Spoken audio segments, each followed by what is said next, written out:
So what exactly are we going to do now? We are going to do the portfolio risk and return calculation. Now you would probably wonder that why are we doing it back when we've already done that in quantitative mathematics, quantitative methods, right? Well, the reason is that we have done the calculation, but the most important reason is that we are going to now understand different perspectives, different situations based on the client's risk aversion and how the risk can be managed. That's going to be the important focus with respect to portfolio. What exactly diversification is, and there the focus was more on the statistical part and the formulas. Here is to understand the point of view of diversification. That's why we are doing it. So slight recap of what we've done with respect to portfolio risk and return calculation. Well, you know, portfolio return is simple weighted average return of all securities, correct? So here, portfolio return formula, if you check out here, it's portfolio return is weight of 1 into return on 1, weight of 2 into return on 2. 1 and 2 are different securities, still n number of securities, correct? But when it comes to portfolio risk, how do we calculate risk? Risk is always calculated in terms of yes, in terms of variance. Am I correct? Yes. And then you convert that into standard deviation for simplicity. So when it comes to variance, you can calculate the portfolio risk as it's not simple weighted average risk of securities, but also you have a factor of joint risk, which is what we call as covariance. So you have variance of 1, variance of 2 multiplied by that weight square, and then you take weight of 1, weight of 2 into covariance of 1 and 2 both. Am I correct, everyone? So that covariance is going to become a very crucial part. And apart from covariance, if you do not have covariance, you can also put in correlation. What's the difference, guys, between covariance and correlation? What's the difference between covariance and correlation? If you recollect, covariance considers joint risk, where the outcome has range existing from minus infinity to plus infinity. But correlation gives you a precise answer. It gives you the relationship in terms of direction as well as extent of direction, where the outcome is from -1 to +1. Do you recollect all this thing, everyone? Right? So that's what covariance and correlation difference is. So instead of covariance, you can replace that with correlation of 1 and 2 with their respective standard deviation. Am I correct? You remember that or not, everyone? If not, let me reiterate where we had done all this probably 2-3 centuries back. We had done this covariance and correlation calculation. Let me connect that to y'all. Yes, in the probability part, we had done the covariance and correlation, right? Covariance just gives you direction where the range is minus infinity to positive infinity, but correlation gives you the extent of the relation -1 to +1. Correct? All that we had done, right? Now, coming back to where we are, using this covariance and correlation, we are going to now find the portfolio return and risk, and then we'll understand some important things. But before that, let me just recap the calculation here. I'm just repeating it, what we had done in quants. So here you have two assets, A and B, and both of them have expected returns and standard deviation. So what will be my portfolio returns? Weight of A, 0.6 into return, that is 8%. Sorry, plus everyone, y'all can also do that with me. 0.4 into 14. I hope you get 10.4 as the answer. Am I correct? Yes, no?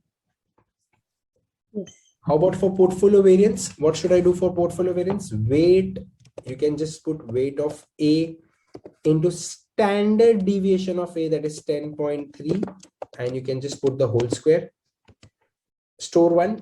I hope you all are doing it. You all are not typing with me, right? The reason I have to type it so that I have to show you all, but otherwise you all can directly do the calculation and let me know the answers. So 0.4 into 16.8 raised to square. So you're going to do 0.4 into 16.8 equal to, then square it, store 2. Plus, do I have the covariance or correlation? They've given me correlation. So I'll do plus 2 into 0.6. Are you ready with the answer? 0.4 into standard deviation, 10.3 into 16.8 into 0.4. By now, you all should get the answer as this is the answer. Am I correct? 116.5745. If not, let me know. 0.5. I'll do the square root. I get standard deviation as 10.79. I'll just round it off to 10.80. Let me know if you get this answer. Yes. You're getting 10.8 correctly? Let me confirm that, because last time we had 10.8. it's 10.8, correct? Yes, 10.796. Yes, okay. So we've got that as an answer, right? But now, what if I take two securities? One of that is risk-free and risky asset. Tell me one thing. What is the covariance or correlation between risk-free asset and a risky asset? Is there any relationship between them? What will be the correlation with, let's say, a bond and a stock, a risk-free bond, US Treasury and a stock? What will be their correlation? Are they related positively, negatively, or zero? What do you think? I mean, if you can think logically, you can tell me logically. If you think mathematically, you can tell me mathematically. What do you think, guys? Any answers or no answers? Low. No answers. Low. Low. Okay. Now this is where the problem is. I think you all have all applied just mathematics and some have not even tried it.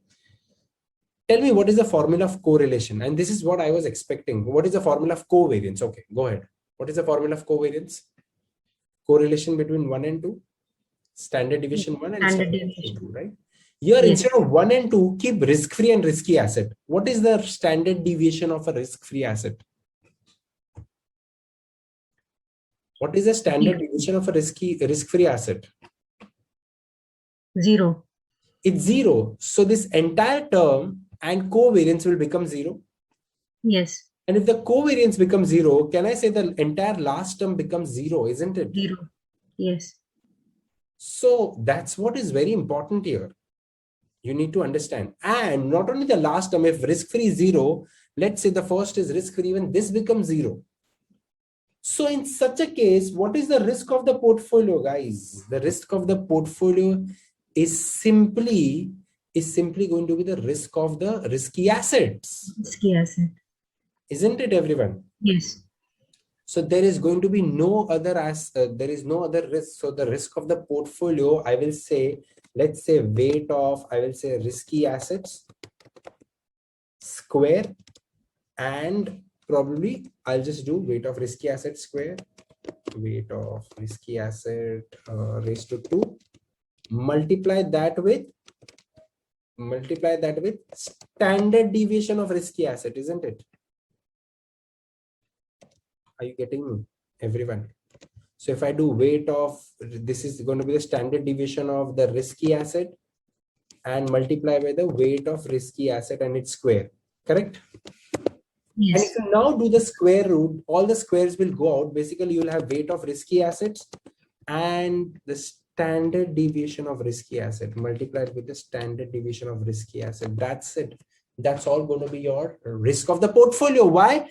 Because the risk-free asset becomes 0. So the entire terms become 0. So here, if I put that in the formula, where my portfolio variance formula was, variance of portfolio was weight of risk-free asset square into variance of risk-free asset plus weight of risky asset square into variance of risky asset plus 2 weight of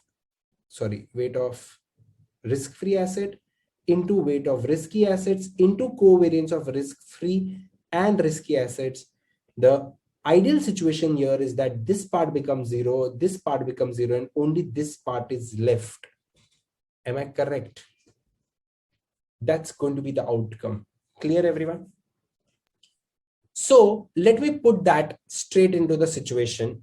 If now here I have a situation where, let's say, I'm just putting the formula here, where I have two securities. I have been given both of their expected returns and their betas. I have given their expected return and standard deviation. If I had risk-free and risky security, situation was different. Okay. Now, an investor is considering investing in alpha equity fund and beta bond fund. Their returns and standard deviations are given. Correlation between the two is 0.2. If an investor wants a portfolio return of 14%, what should be the proportions in each of them? Can you find me what should be the proportion in each of them? Well, in this case, what is going to be the situation? If I want the weighted average returns to be how much? 14%, guys.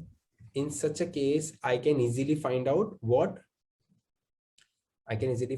should be their expected weights, right? Weights. So for me, the portfolio returns will be weight of, let's say, weight of security A, alpha, into their returns. How much is their returns?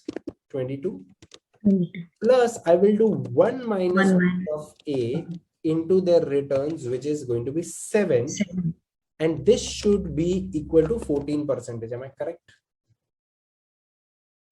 Now, using this technique, can you find me what is going to be the weight of A? Just open up the bracket. This is going to be 22 WA, right? Plus 7 minus, I hope you all are doing with me.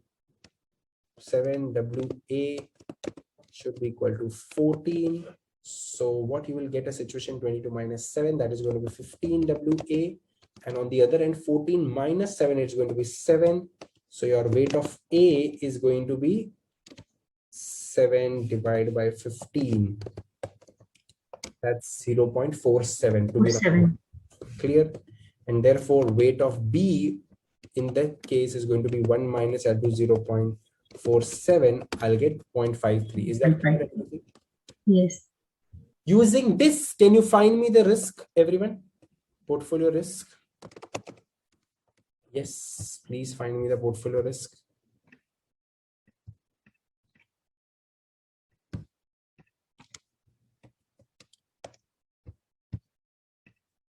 Let me know, how do you find the portfolio risk?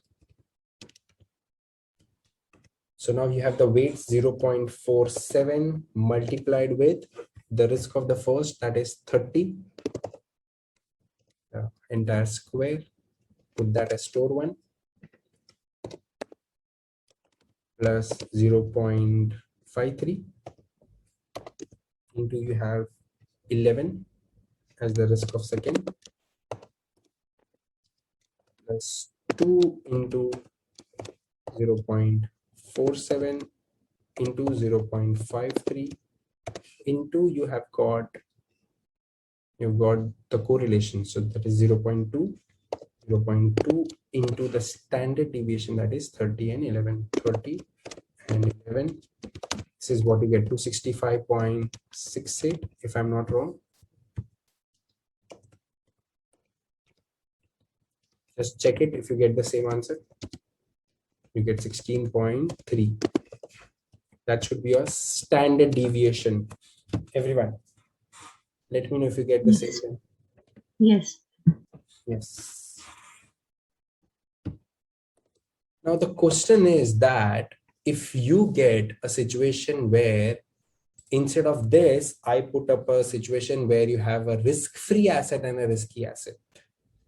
If you have a risk-free and a risky asset, for example, this, sorry, my just mistake. This wasn't risk-free and risky asset. This was just risky assets, both. But if I put up another situation where I do the same thing, but now I put up a situation where I have a risk-free and risky asset, what will be the situation? What will be my, let's say I put up an expected returns and standard deviation. Let me put up a situation. Let me put, this is a risky asset and this is a risk-free asset. Okay, so the expected return is 7, but the standard deviation here will be 0%. Am I correct? Why? Why will it be 0%, guys? Because the risk-free asset does not have the situation of what we believe. They do not have the risk. So in such a case, my risk-free will be risk will be 0. Then if I were to calculate, then I'm just putting your extra. So in this case, if I want to calculate my portfolio return, my return on portfolio will be fine. That will be, let's say if I put 50% in both. So I'll write 0.5 into 22 plus 0.5 into 7. My portfolio return will be fine. It will be 14.5. But my portfolio risk in this case is now going to be simply and simply risk of? Risky asset. Yes, only risky asset. Why? Because now there is no risk of a risk-free asset. So I will now put the weights of my risky asset, which is 0.5, into its risk, which is 30. That's it. That's going to be my risk, because there is the entire other part becomes 0. Are you getting me, everyone? Yes. We'll be dealing with this in the second part also of portfolio return and risk. But I'm just trying to say you that if you add a risk-free asset to a risky asset, if you add a risk-free asset to your risky asset, what happens to your overall risk? Is it getting reduced or increased? Reduced. It is reducing. Am I clear? Yes. So it's like you already have a risky asset and now you invest in bonds. That's not going to increase your risk. That's probably going to reduce your overall portfolio risk. Is that clear, everyone? That is more important. How about the return part? Like if Yes. you have Definitely. that is, the return will also go down, right? Absolutely. The return will also go down and the risk also goes down. Now, why am I doing that? Because now we are going to learn a portfolio theory where I will show you that investors always keep a combination of risk-free and risky asset in their portfolios. And by using different combinations, I will draw up a line, which we will see later on what that line is. During that time, I will require this calculation that I've presented here. I will require that, calculation part. And that time I will come back to this situation to make you understand that what happens. As you right now just question me that the risk also goes down and the return also goes down. Correct? So before I go to that point, now, here if you notice the weights make a difference. If more and more I put in the risk-free asset, my risk and return both will be down. And if more and more I invest in the risky asset, my risk and return both will be up, right? This is going to later on form up a different combinations of risk and return on a line. That's what we'll be coming up to. That line, just to give you all a hint, that line is called capital allocation line. Allocation means allocating between two assets. Which are the two assets here? Risk-free and risky assets. Risky asset. That's going to change the situation in the later on. We will see that. Okay.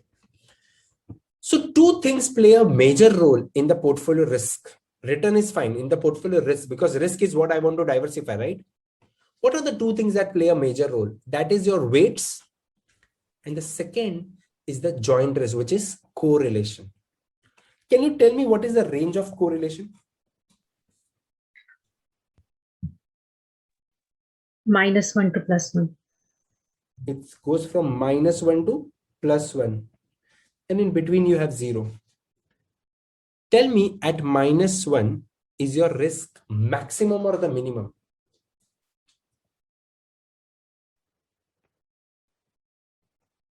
At -1, your risk is, guys, minimum because your portfolio is completely diversified at -1 correlation. But at +1, it is 100% risky. It is not diversified. Are you with me on this point? Yes. At -1, your portfolio is 100% diversified because both the stocks are going in opposite direction. But at +1, your portfolio is highly riskier. Are you understanding that or not, everyone? Now, due to this, what is going to be the situation? That's what I'll tell you. So out there in the example, you have this same example, but with three different situations of three different extreme correlations. Three different extreme correlation. Now, correlation does not affect your returns. Your returns are going to be the same, right? So if I've put the weights here as 70 and 30, 0.7 and 0.3, and if I multiply with their returns, which is 6.5 plus 0.3 into 14.8, correct? That does not change my returns. My returns are not affected by correlation. Am I clear, everyone? but my risk is affected. Isn't it, everyone? What are the three correlation situations I've given you? +1, -1, and Minus 0. 0. Before I go and do the calculation of portfolio risk here, you all have to tell me where is going to be the risk highest. And the correlation is +1. +1. Are you getting it, everyone? That's where your situation, that's where your, when a correlation is +1, that's where your risk is going to be highest. Am I correct? Now we are going to see that, but do you know the formula? What is the formula, guys? Quickly, come on. Tell me the formula. Covariance divided by the standard deviation. Portfolio risk. I'm not talking correlation formula. Okay. It's weight of into standard. Yes, weight into standard deviation, right? Let's deviation say square. A square, variance of A plus weight of, this is all portfolio variance, and then I'll do the square root. Weight of B square, variance of B plus 2 WA WB correlation. Instead of variance, I will put correlation. So I'll write correlation AB, standard deviation of A and standard deviation of B. Am I correct? Yes. And all this will be put up into a square root. Clear? That's what we do to find our portfolio risk. Yes. Am I correct? Now, guys, just check it out here. What is the change in the situation? Now, there are three types of correlation. Okay. If the correlation is +1, everything aside, keep everything aside, what happens to the portfolio formula, portfolio risk formula? Assume this part as A and this part as B. What this part and this part? Just weight, not the square. So let's say weight of A, standard deviation of A, I assume as A. And weight of B, standard deviation of B, I assume as B. So what is your portfolio risk formula now if the correlation is +1?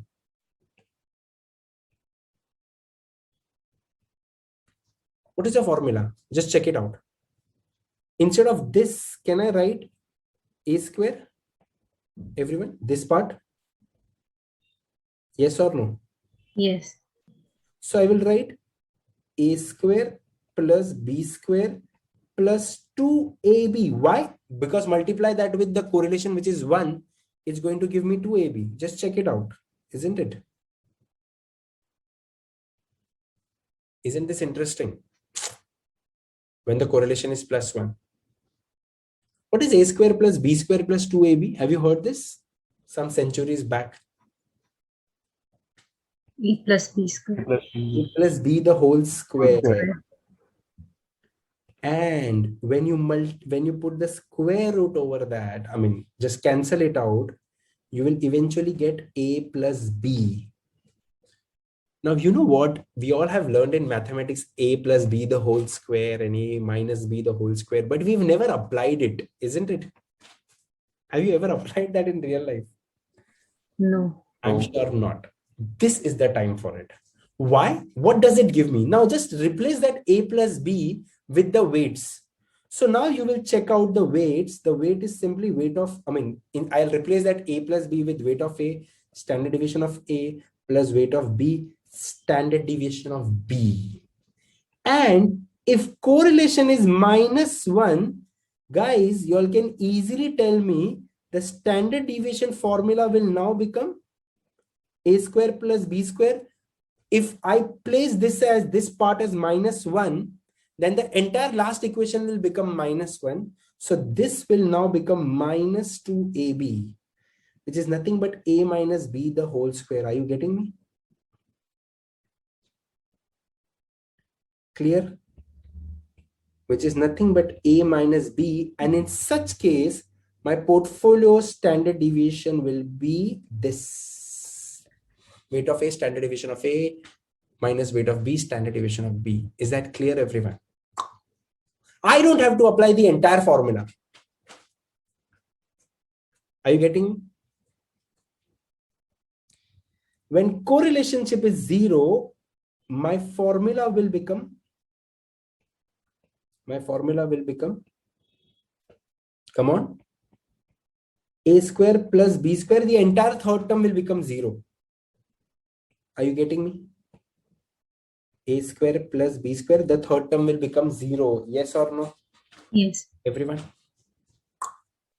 Now, in such a case, I'm not going to do any changes here. I'm going to simply keep it as it is. So we will just do weight of A, standard deviation of A, the whole square, plus weight of B, standard deviation of B, the whole square, and the square root. That's what my answer will be when the correlationship is 0. Now, again, how are we going to use that? How does this help? Let me show you. Tell me one thing, which is the riskiest stock in the portfolio? Here. Which is the riskiest stock in the portfolio? B. Don't tell me you all are going to take so much of time to judge between what is bigger, 10 and 16. B. E is bigger, right? Yes. So you already had one stock of 10%. You added another stock, let's assume, of 16%. Right? What is the worst situation for you? That its correlation is? Its correlation is? 0. Plus 1. Plus 1. Can a situation be worse than that? No. At correlation of No. plus 1, your risk is not Higher. diversified. Higher. Can a correlation be higher than plus 1? No. No. Even at that worst situation, will your risk increase or decrease? Let's check that. But now I don't have to apply the entire formula. I simply have to do weighted average. Why? Because I know it eventually compresses to this, right? When the correlation is plus 1. So I'll do weights. Weight is 0.7 into the risk 10 plus 0.3 into the risk 16. And that gives me 11.8. Are you getting it, everyone? Clear? Yes or no, everyone? Yes. My question to the class is that in the worst situation, if you already have a risky stock of 10%, and now if you add a 16% riskier stock, what is your thought going in your mind? That your portfolio risk will increase substantially, right? Yes. But has it increased substantially? It has increased to 11.8. That's the worst, assuming that it is completely correlated, right? So even if you blindly put your money in two assets, does it increase your risk? Like, is it ever going to breach 16%? No. No. Never. It's never going to increase your risk beyond the one with the highest risk, which is 16%. So that's why your and my parents, when they have blindly diversified, when they have blindly put their money into securities, they have got the benefit of diversification. Are you getting my point? So if you put blindly your money into securities, and if they're absolutely correlated, still your risk does not breach the maximum risk. Are you getting this? So our parents have put their money into, or in the past people have put their money into multiple assets. Will they get diversification benefit? Yes. They will still get the diversification benefit, because at the correlationship of plus 1 also, the worst that you can do is that at the correlation of plus 1 also, your portfolio risk does not breach the one with highest risk. Are you getting this point? Yes or no? Or are you still in the mathematics? But what? Weight is 30% of the higher risk. That's why the risk is low, right? You go and increase the risk also. Don't worry. I mean, see, the returns don't change. The risk is dependent on the correlation. And the correlation maximum can be 1. You can put 50-50 also. I'll probably put you in the same situation. If you put 50-50 also, 60-40 also. What am I trying to say here is that it never will increase 16%. If you put 100% of your money in B, still it is going to be 16. Yeah. If you put 100% in B, then it's not a portfolio, just for your information. Right? So my question is that at any point, it's never going to increase 16. So that's why we say that split your money, even if it's the same asset. I mean, same risk or probably higher risk, because it's never going to breach 16. Clear? Everyone? Yes. Now, ideally, what do you think? Let's say A is a less riskier asset and B is a very risky asset, right? That's what is visible from the standard deviation. Ideally, if you go and ask this to an investor, or let's say you are an investor and a fund manager comes and tells you that, you know what, I have your portfolio with 10% risk. I'm now going to add a risky asset. What is your first reaction? You will say that, sir, don't do that. That will increase the risk of my portfolio, right? Clear? Yes. Am I correct? Now, if you have given me that, sir, my risk tolerance is only 10%. Your risk tolerance is only 10%. Should I add a stock worth 16% risk? No. Why? Because your risk is going to Increase more than 10. more than 10 increase, right? Yeah. Only if the correlation is +1. Now, let me show you a contrast. If the correlation is 0, what is my formula here, guys? A square plus B square and its square root. Am I correct? So I'll just simply do this. Just do with me. 0.7 into 10 square, put store 1. 0.3 into 16 square, put store 2. And whatever is the answer you get, put the square root of it. Are you getting this 8.49? Yes or no? Let me know.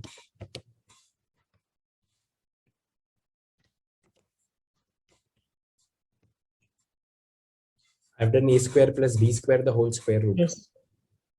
Are you getting 8.49? Am I correct? Yes. So guys, if the correlation is 0, even by adding a risky stock, has my portfolio risk increased or decreased? What has happened? It has increased, right? Yes. With your reaction, I think it's increased. Decreased. It has Decrease. increased. Does this digest you? It doesn't digest you. Why? How can, tell me one thing, if you go ahead and tell a client that, sir, I have a 10% risky stock. Now I'm adding a 16% risky stock in your portfolio, and still I will reduce the risk of your portfolio. Tell me one thing, without understanding the concept of correlation, will the client ever digest this? Will you ever digest this? No. That's called the beauty of diversification. That's what Harry Markowitz profounded with this theory. And this is doable. If the correlation is less than 1, in fact, at the correlation of 1, the worst, the nightmare situation, still your risk never exceeded 16%. But as the correlation keeps on going down, your portfolio risk starts reducing. In fact, it can go to a point that your risk becomes lesser than your least riskier stock of 10%. This is called diversification. Clear?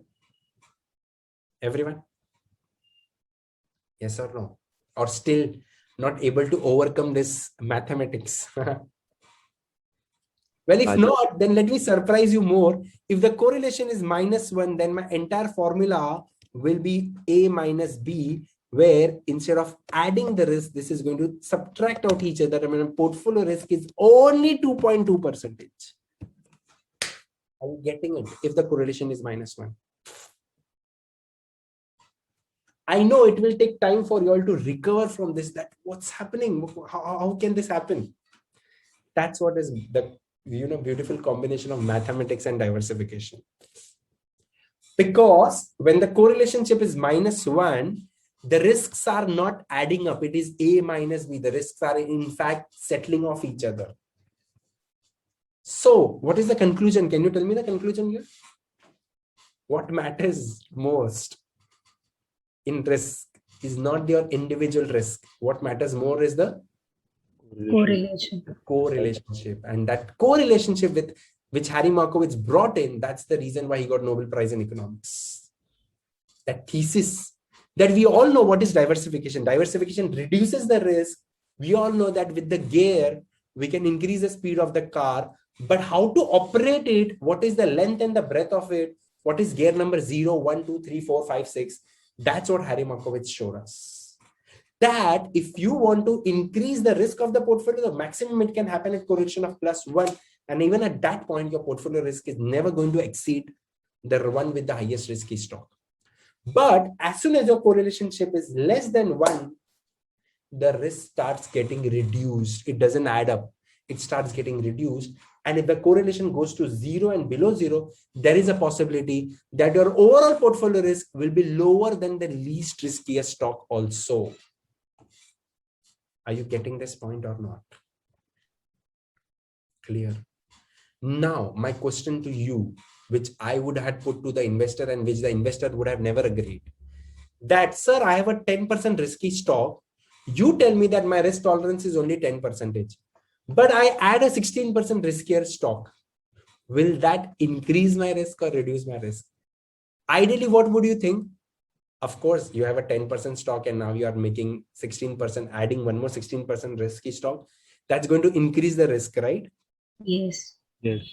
But if the correlation between the new stock that I'm adding, if that is very less, then forget increasing the risk. It will actually start reducing the risk. Clear? With the benefit of diversification. Magic. It's something that we have been doing all our life. A plus B, A minus B, and A plus B the whole square and all. It's just that we never were applying it in real life. This is the beautiful combination of finance and mathematics. Clear, everyone? So now take this practically. You have stocks in your portfolio. Are they risky or not? They are risky. Yes. Now I add another risky asset in your portfolio called gold. Is gold risky or not? Yes. It is risky. But the correlation between gold and your stocks is perhaps negative, right? Will that increase my portfolio risk or that will reduce my risk? Reduce. That will reduce your risk, and we can prove that mathematically also. Clear? Right? Yes. Everyone? That's what correlation and covariance application is. And that's where, this mathematics. So, you know what? All your life, you've learned all the mathematics A plus B the whole square and A minus B the whole square for this day so that you can apply it. Got my point? So those who have not attended the session, they are still wondering, why did I use that mathematics? Well, for this day. You waited for 20, 25, 30 years to actually implement that mathematics. The reality, apart from the joke, is that we have all just learned mathematic formulas, but we never apply that into our day-to-day life. If we apply that, it's magic. Clear, everyone? Right? I am not putting all this thing because this is not part of your syllabus to implement and to do the derivation, but I just wanted to share this. This is normally I do in the accounting course where I explain the entire derivation so that you realize the thrill behind the mathematics, the science and everything of investments. Everyone clear with me? So next time when we have correlation of +1, -1 or 0 in 3 cases, we are not going to use the entire formula, and even if you use, you still get the same answer. So better use A plus B, A minus B, and A square plus B square square root. If you have something else like what you saw here we did not had 0, +1 or -1. In that case, you may have to use the entire formula. Otherwise, you can simply use this. Correct, everyone? Anyone wants to say something or add something or is still in that shock? Everyone clear with the power of diversification? Yes. So now next time when you teach your children or people around you, when you see them doing a plus b the whole square, and these kids are very smart these days, okay? They are going to ask you that, when am I going to apply this? So tell them that after 20 years, when you'll be learning CFA from me, that time you'll apply it. Or probably you tell them today that what is its application. That's going to be the difference in education. I always studied it, but I never applied it. So this is where I realized that, wow, this is the application. Everyone clear? Right? So that's why I say education is an investment and a very long-term investment. There are various such things in mathematics which you can apply in finance and make money. Don't worry. We'll see many of them step by step. In fact, at the end of the my CFA program, I'm pretty much sure you all will stop hating mathematics at least. You will start liking mathematics because you realize that, wow, I can apply this and make money. So that's what finance is incomplete without math or stats.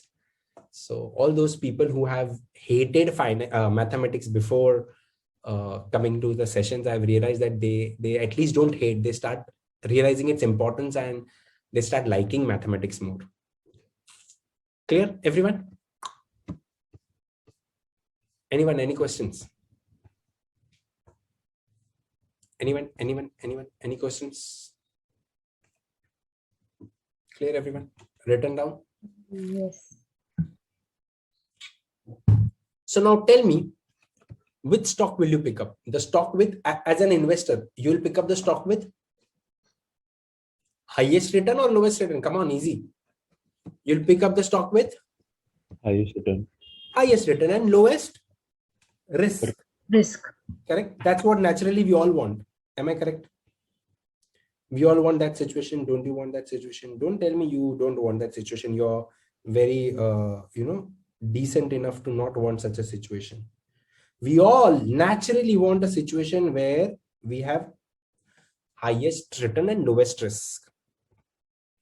Okay, now let me give you all a situation where you have to identify and tell me, okay?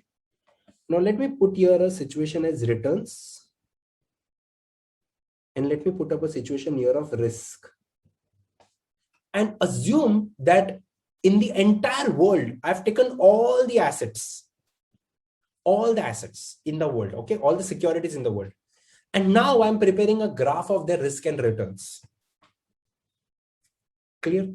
So now think of this, that at this level of risk, there are various securities giving various returns. You will choose the one with, highest return. So let me say it plots somewhere here. In the same way, for every level of risk from the world, the one which gives me highest return is what I will choose. Sorry. And that will perhaps give me different points.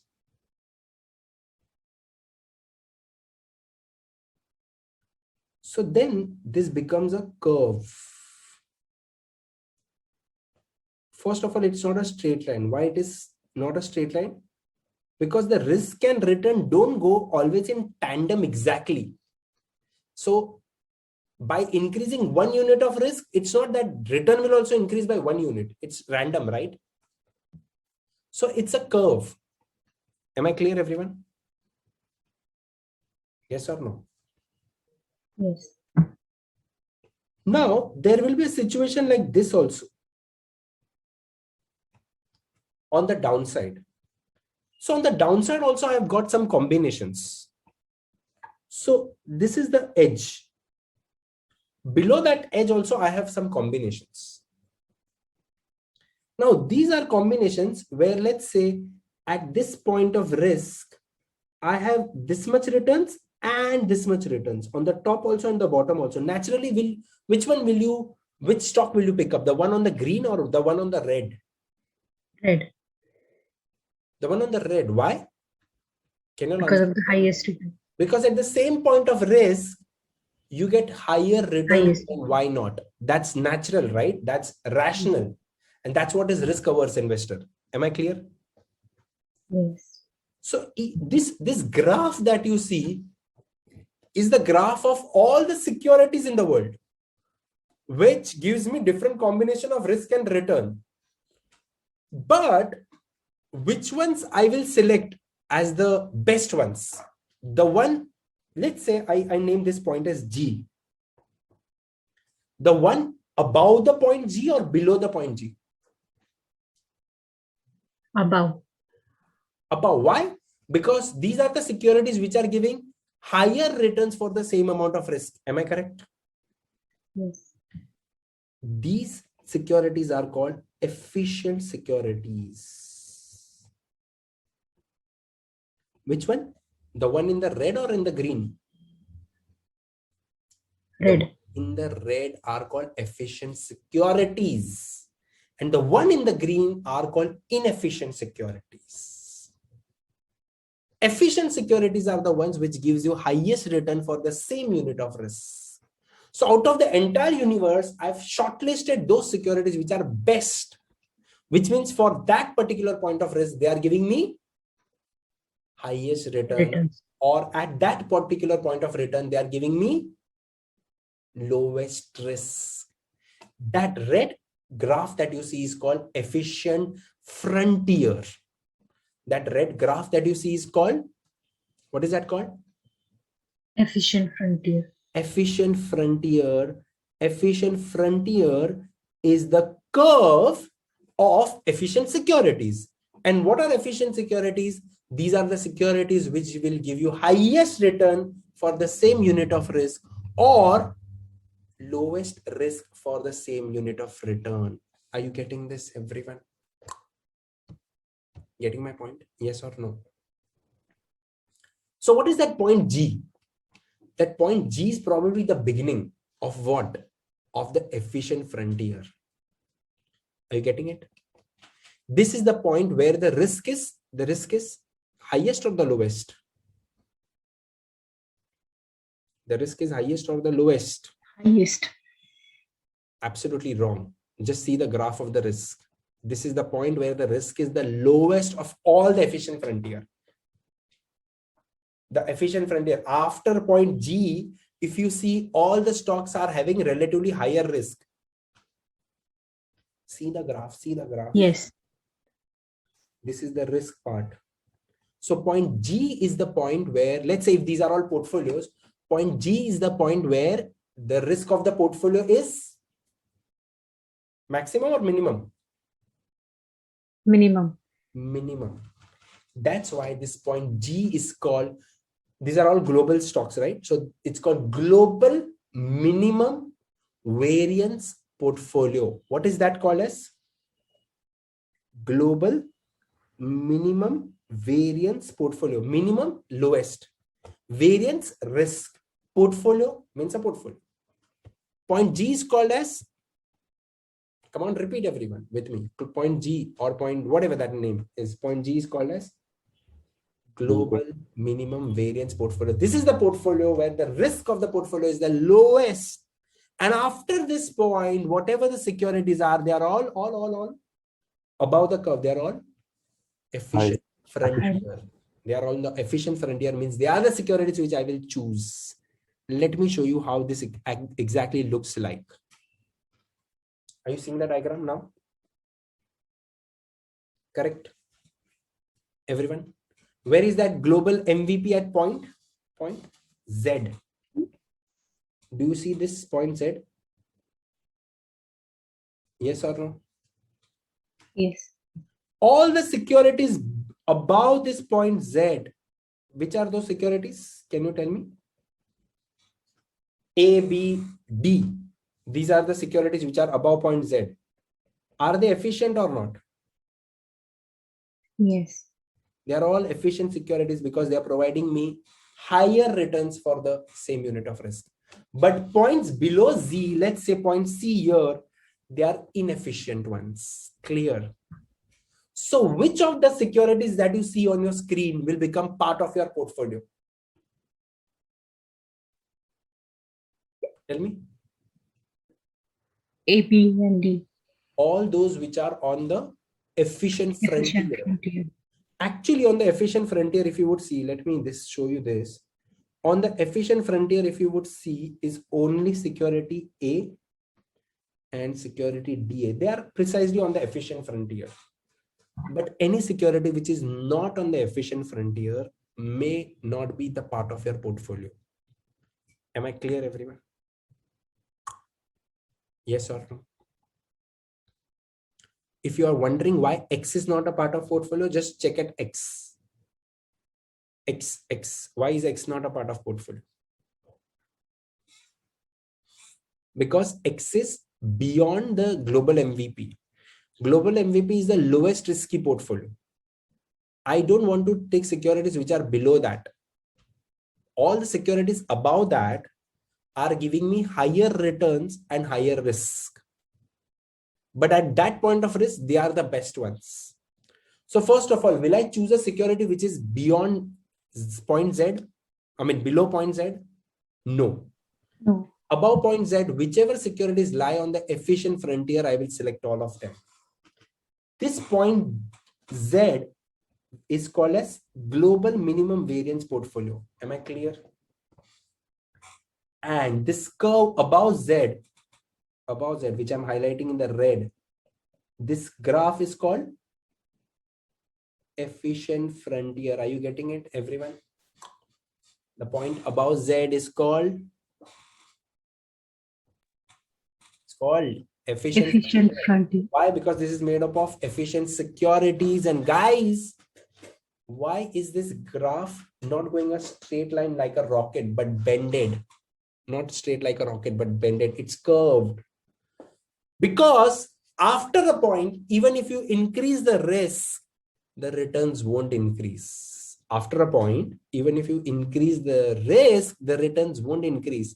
Have you learned this property somewhere? I showed you the magic of maths. Now let me show you the magic of economics. In economics, we have a property called diminishing marginal utility. Have you heard about it? Yes. Yes. What does it say? That after a point, when you keep on increasing something, you won't always get an increasing output. So your returns are increasing, but at a diminishing rate. So the more and more risk you add will not always give you higher and higher returns. Your returns are increasing, but at a decreasing rate. That property is called diminishing marginal utility. That's why you see the curve being bended. So after a point, even increasing the risk will not add to additional returns. Have we not studied that in DMU in the property of labor and all? With respect to the factors of production, correct? Clear? That's what was called that even after adding one more unit of labor, your output does not increase. Correct? We call such labors as inefficient. They are rather doing time pass and not adding value. Correct? Am I clear? Here we call such point as inefficiency. So efficient stocks are the ones which are best. And if you see that efficient frontier, it's not a straight line, it's a curved one. Everyone clear with me? Now, which are the securities in this efficient frontier? Guys, these are the same securities which you've got from the risk and return.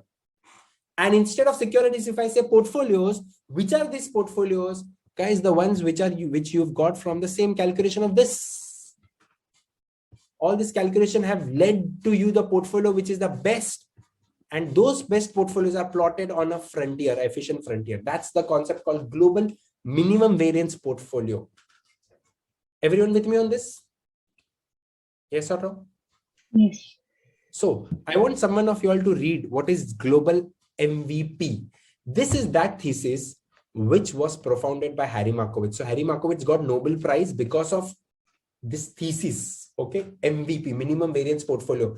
And therefore, this minimum variance portfolio is also called as Markowitz frontier. This efficient frontier is also called as Markowitz, Harry Markowitz on his name, Markowitz frontier. You remember Harry Markowitz, right? I showed you in the last session. Do you remember them? He's still alive. Okay. So carefully, if you're not going to use his name properly or not going to apply his theory, he will still come and teach you a lesson. So what is Markowitz frontier? Markowitz frontier is the efficient frontier, which are of the best securities based on the risk return and covariance and correlation. Correct? So let's read that. What is global MVP? Yes. Anyone?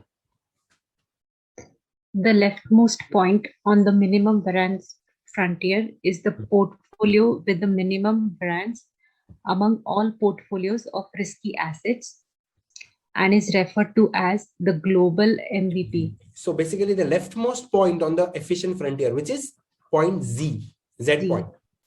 That's the global MVP because that's the portfolio which has minimum, the lowest variance or lowest risk. Clear? Now, what does it mean? Read the next point. An investor cannot hold a portfolio consisting of risky assets that has less risk than that of the global MVP. MVP. MVP. So we will hold the portfolios which are at global MVP or beyond that, but not below that. So we are not going to hold portfolios which do not meet the global MVP. Global MVP is that best portfolio, which is the most diversified, you can say. It has the least risk possible. Clear? Lowest risk from all the universe.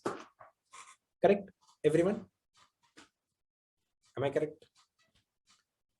So we are going to hold this portfolio will be a combination of risky asset and maybe a risk-free asset. Clear? But here we are just focusing on risky assets. So let's ignore risk-free asset. So out of all the, let's say one of the risky asset is stocks, real estate, anything that you want to say. You make any combination. The combination which is producing the lowest risk is global MVP. Am I clear, everyone? And then all the points beyond that are the efficient frontier. They are on the efficient frontier. Efficient frontier is also called minimum variance frontier, which gives us the portfolio with the minimum variance for a given level of return. So these are the stocks like A and D. These are stocks which are lowest in terms of risk for that return, or I can say highest in terms of return for that risk. Are you getting me? Are you understanding this or not? I'm yelling a lot. I'm repeating it 3-4 times. If you're not understanding, revert it. If you're understanding, just say me yes and I'll go ahead. So I'm hoping you all are understanding it. So can you tell me what are the portfolios below the global MVP curve? Are they efficient or inefficient? The one in the downside. Inefficient. Inefficient. Why? Because let's say at this point, C has some risk here, right? But at the same risk, you are getting point A, then why not A? Why select C? Clear? Am I clear, everyone? Yes. So only the right side point beyond Z is called efficient frontier. Check this out. The curve that lies above and to the right of global MVP is referred to as Markowitz frontier or Markowitz efficient frontier because it contains all the portfolio of risky assets that rational risk averse investor will choose. So my assumption here is investors are risk averse, they are sane, and they will choose all the portfolios which are above point Z or below point Z. Above. That point is called global MVP. Is that clear? An important observation is often ignored is the slope at various points on the efficient frontier. What is slope, by the way? Have you understood ever what is slope? You heard this thing regularly. Slope is the change in y-axis and with respect to the change in x-axis. So it tells you how much is the sensitivity. Are you getting me? So as we move right from global MVP, means on Z on the efficient frontier, what happens? It is there is an increase in risk with a concurrent increase in returns. So the risk and return both are increasing when you go on the right. Am I correct? Yes. This increase in return with every unit increase in risk, however, keeps decreasing as we move from left to right because the slope continues to decrease. Guys, do you recollect what did I say about this? See, if you just read it, it will never realize. You'll never realize what you're doing. I hope diminishing. Yes, this property is due to diminishing marginal utility. This is very, very important from your exam point of view. Unless and until I put that joker card that this is exam point of view, you all don't, get alert. Now they do ask you that, and I have a question for you. The returns and the returns with respect to the risk are increasing beyond the global MVP at increasing rate. Is the statement correct or incorrect? Incorrect. So can you correct the statement? The returns With a beyond decreasing the rate. MVP are increasing for every unit of risk, but at decreasing rates. That's why you see the curve getting, bend. So the investors obtain higher return at decreasing rate as they assume more and more risk. And I've put up in the bracket due to DMU, diminishing marginal utility. Is that clear, everyone? Efficient frontier. So can you tell me, what does efficient frontier give you with respect to portfolio? What types of portfolios does efficient frontier give you?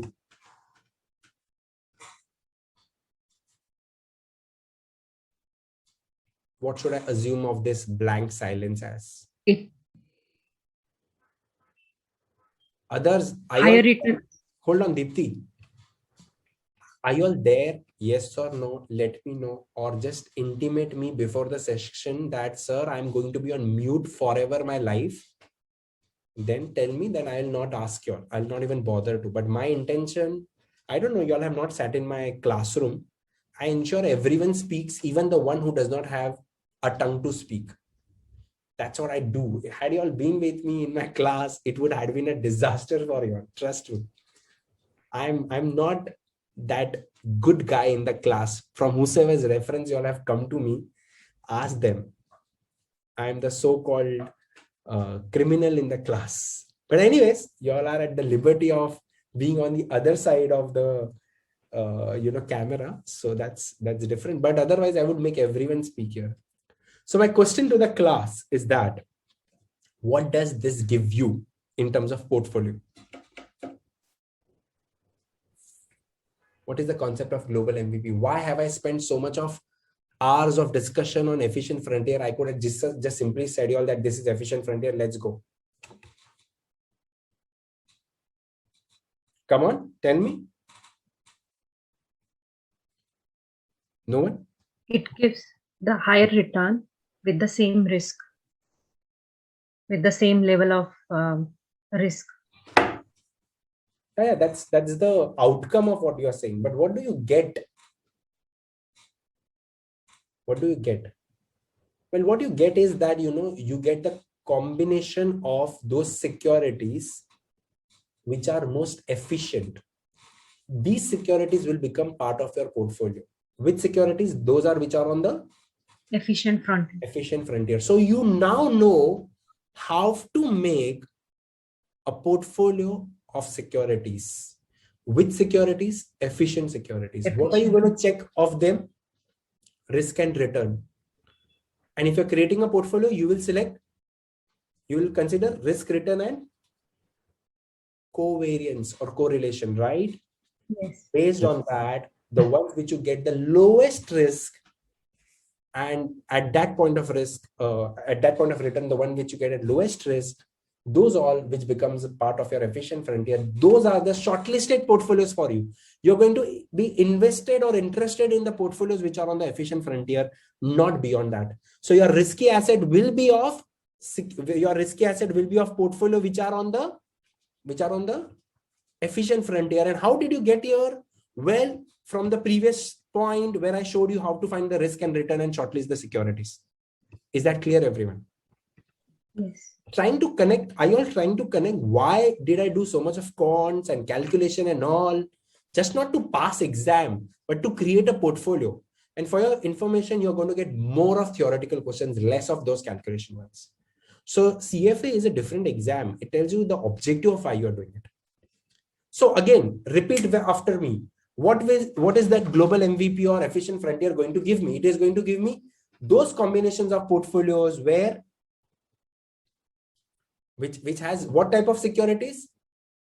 Efficient securities. Efficient securities. How do I get efficient securities? By calculating their risk, return, and covariances. Covariance. Correct. That's where I get efficient portfolios. And these efficient portfolios with efficient securities are the ones where the risk is minimum for a return or the return is highest for a typical risk. Clear? Everyone clear how to make efficient securities and an efficient portfolio? Right? Here, the portfolio with the lowest risk is called the portfolio, the portfolio with the lowest risk is called global minimum variance portfolio. Are you getting me? The portfolio with the lowest risk is called Global minimum variance portfolio, MVP. Clear? And this frontier that you see, the graph, efficient frontier is called the global minimum variance frontier or minimum variance frontier or Markowitz frontier. Frontier means the curve, the upside curve, not the downside one. Clear? Everyone? I hope that is clear. Now, why am I again and again emphasizing and yelling myself? Because I have to connect all the dots till I reach the last point. Until that, you all will be on some other platform. You all will not even realize what magic I'm trying to create with you all if you all are interested. Otherwise, you will just, for you, it will be just one slide, second slide, third slide and all. Okay. So now tell me one thing. What are the three types of investors that you have seen? Three types of investors. risk taker, risk averse, and risk neutral. Risk averse, risk seeker, and risk neutral. What is the difference between all of them? Is their perception of risk. Are you getting me? It's not the percentage of risk. Well, they know what is the percentage of risk. What is the difference between all of them? Is their perception of risk, which means that how much satisfaction they get from that particular portfolio or that particular investment. Are you getting it? A risk seeker gets more and more satisfaction if the portfolio has Higher risk. Highest risk. More and more risk. A risk neutral doesn't care about risk. For him, the highest utility comes at a point where the return is highest. He doesn't care about the risk. But what are we assuming? We are assuming investors are risk seeker or risk neutral or risk averse. Risk averse. Risk averse. Very good. And this risk averse investor is our focus. So this risk averse investors, are all the risk averse investors having the same perception about risk? Is there conservatism same about all the portfolios? No. I mean, let's say there are 5 investors with me, all are risk averse. Will everyone have the same perception of risk, even though they are risk averse within the risk averse criteria? No. Some will be more conservative, some will be less conservative. But all of them are risk averse. All of them are rational, but their level of rationality will also differ. Their level of risk aversion will also differ. Are you getting me? That level of risk aversion is called A, your A. It's just measured here in terms of A. It's a subjective number. What is A? Can you read everyone what is A? This entire point.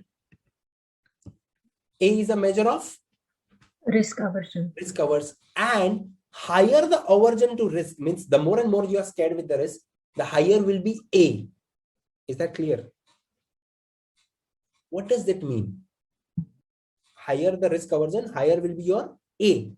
Clear? What does this mean? That utility is how much satisfaction you get. In economics, we say utility is the want satisfaction or want satisfying need of a commodity. Here it's not a commodity, it's a portfolio. So utility is a measure of relative satisfaction, how much satisfaction you get from the consumption of goods and services. Here instead of goods and services, I'll put portfolios. Because individuals are different in their preferences, all risk-averse individuals may not rank all the investments in the same manner. So so you are also risk averse, I am also risk averse, Deep is also risk averse, Divesh and Jay and everyone is risk averse, but still how you perceive an investment is different. Let's say a stock of Reliance Industry is riskier for me, but not riskier for you, even though we both are risk averse, because your perception of risk is different and my perception of risk is different. I'm more risk averse, you are less risk averse. I get more utility if the returns are higher. You may probably get the same utility even if the returns are less, because you can tolerate more risk. So think of gold. Let's say you and I, we all are risk seeker or risk neutral or risk averse. Risk averse. We all are risk averse. Assume that I am the most risk averse and you are the least risk averse, and Deep is somewhere between both. Okay, let's take 3 of us and play the game. My risk aversion is 5, then Deep's risk aversion will be more than me or less than me?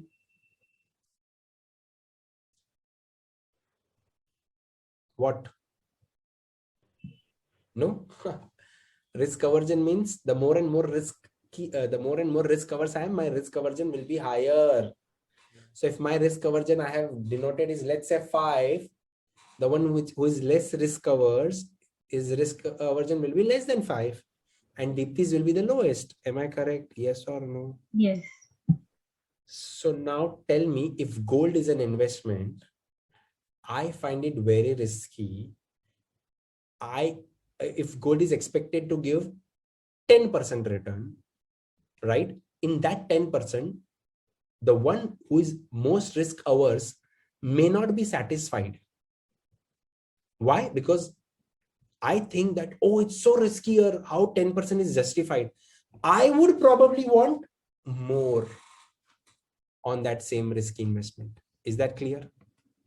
So for every unit of risk, I want some returns. I'll repeat what? And repeat after me. For every unit of risk, I want more return. More and more returns. So can you tell me the risk return graph with more and more risk? My return should also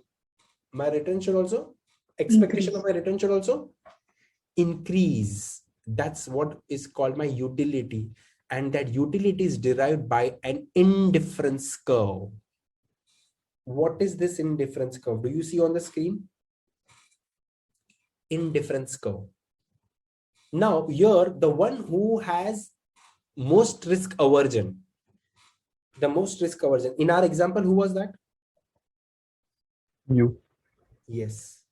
So let's say here the risk aversion I will put here is the one which is the most risk averse. Means this is a guy who probably wants more return for the same risk, or he's okay with less return for the same risk. The one who is most risk averse. More return. More return for the same unit of risk. Am I correct? So just check it out here. Let's say this is Kunal, this is Deep, and this is Deepti. I'm just changing the name of the spelling. Okay, bear with me. So let's pick up any point of risk here. Let me pick up this point. So sorry, do you see Deepti's expectation of returns? She is happier with this returns because she is also risk averse. But for me to convince Deep, what will I have to do? I will have to offer him more return. More returns. Do you see that? I'll have to offer him this. Clear? Only then Deep will intervene into this investment. Clear? But Kunal, who is further more risk averse, for me to convince Kunal into investing this, Kunal will only enter if he gets more returns. Are you getting my point? Everyone? Yes. So what do you make out from this? Please tell me. What do you make out from this risk aversion? That the more and more risk averse a particular person is, you have to compensate him with higher returns. Higher returns. Only then he or she is satisfied. Otherwise, they don't want to get into it. That's what risk averse guys are. Clear? Yes. That's the difference between curve number 1, 2, and 3. Clear? Clear? Yes. Now let me show you something else. Sorry. Now let's focus on one of the curves. Let's focus on the curve of Deepti. So what is this curve made of? This curve is made of various combinations of risk and return. Am I correct? So this curve is made up of various combination of risk and return that Deepti has shortlisted. These are Deepti's what? They are Deepti's expectation of risk and return. And based on that, we've got a curve. Now, any security on this curve is what Deepti will go ahead with. Why? She's comfortable with that. So she's comfortable with these equations. Why? Because they all provide Deepti with the same utility. Utility means same satisfaction. I'm not saying same return or risk, but with the same satisfaction. Yes. So Deepti, if I focus on this curve, the last one for Deepti, where she's less risk covers, let's say I put this Deepti's risk covers as, let's say, if Deepti's risk covers is 2, let's say Deep's risk covers will be, let's say 3, and Kunal's risk covers is 5. That's my risk aversion A. So let's focus on Deepti, whose risk coversness is 2. She's less risk covers than, or more risk covers than Kunal and Deep. She's less. Risk covers, right?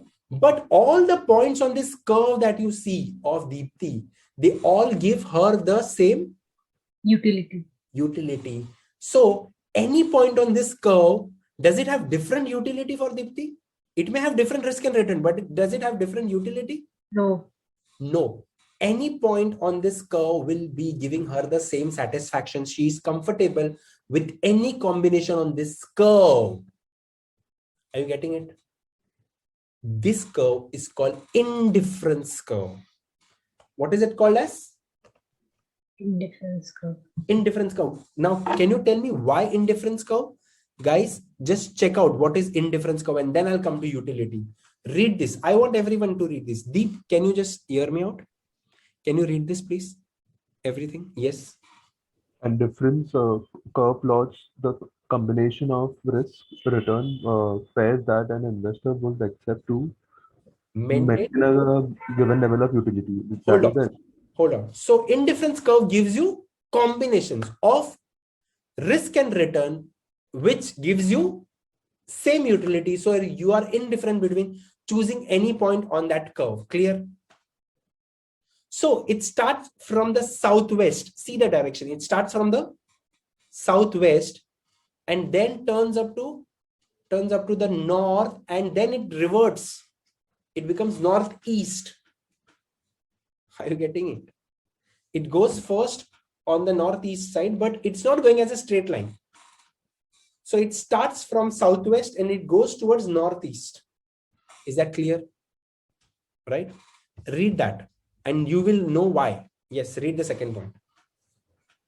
The indifference curve of the risk adverse investors runs from the southwest to the northeast because of the risk return trade-off. Yes, means that for every additional risk, I have to compensate the investor with additional return. More and more returns. Expectation is high. I have to convince him or her to take extra risk only if I show them higher returns. Otherwise, these are risk averse investors. They don't want to invest. Clear? Yes.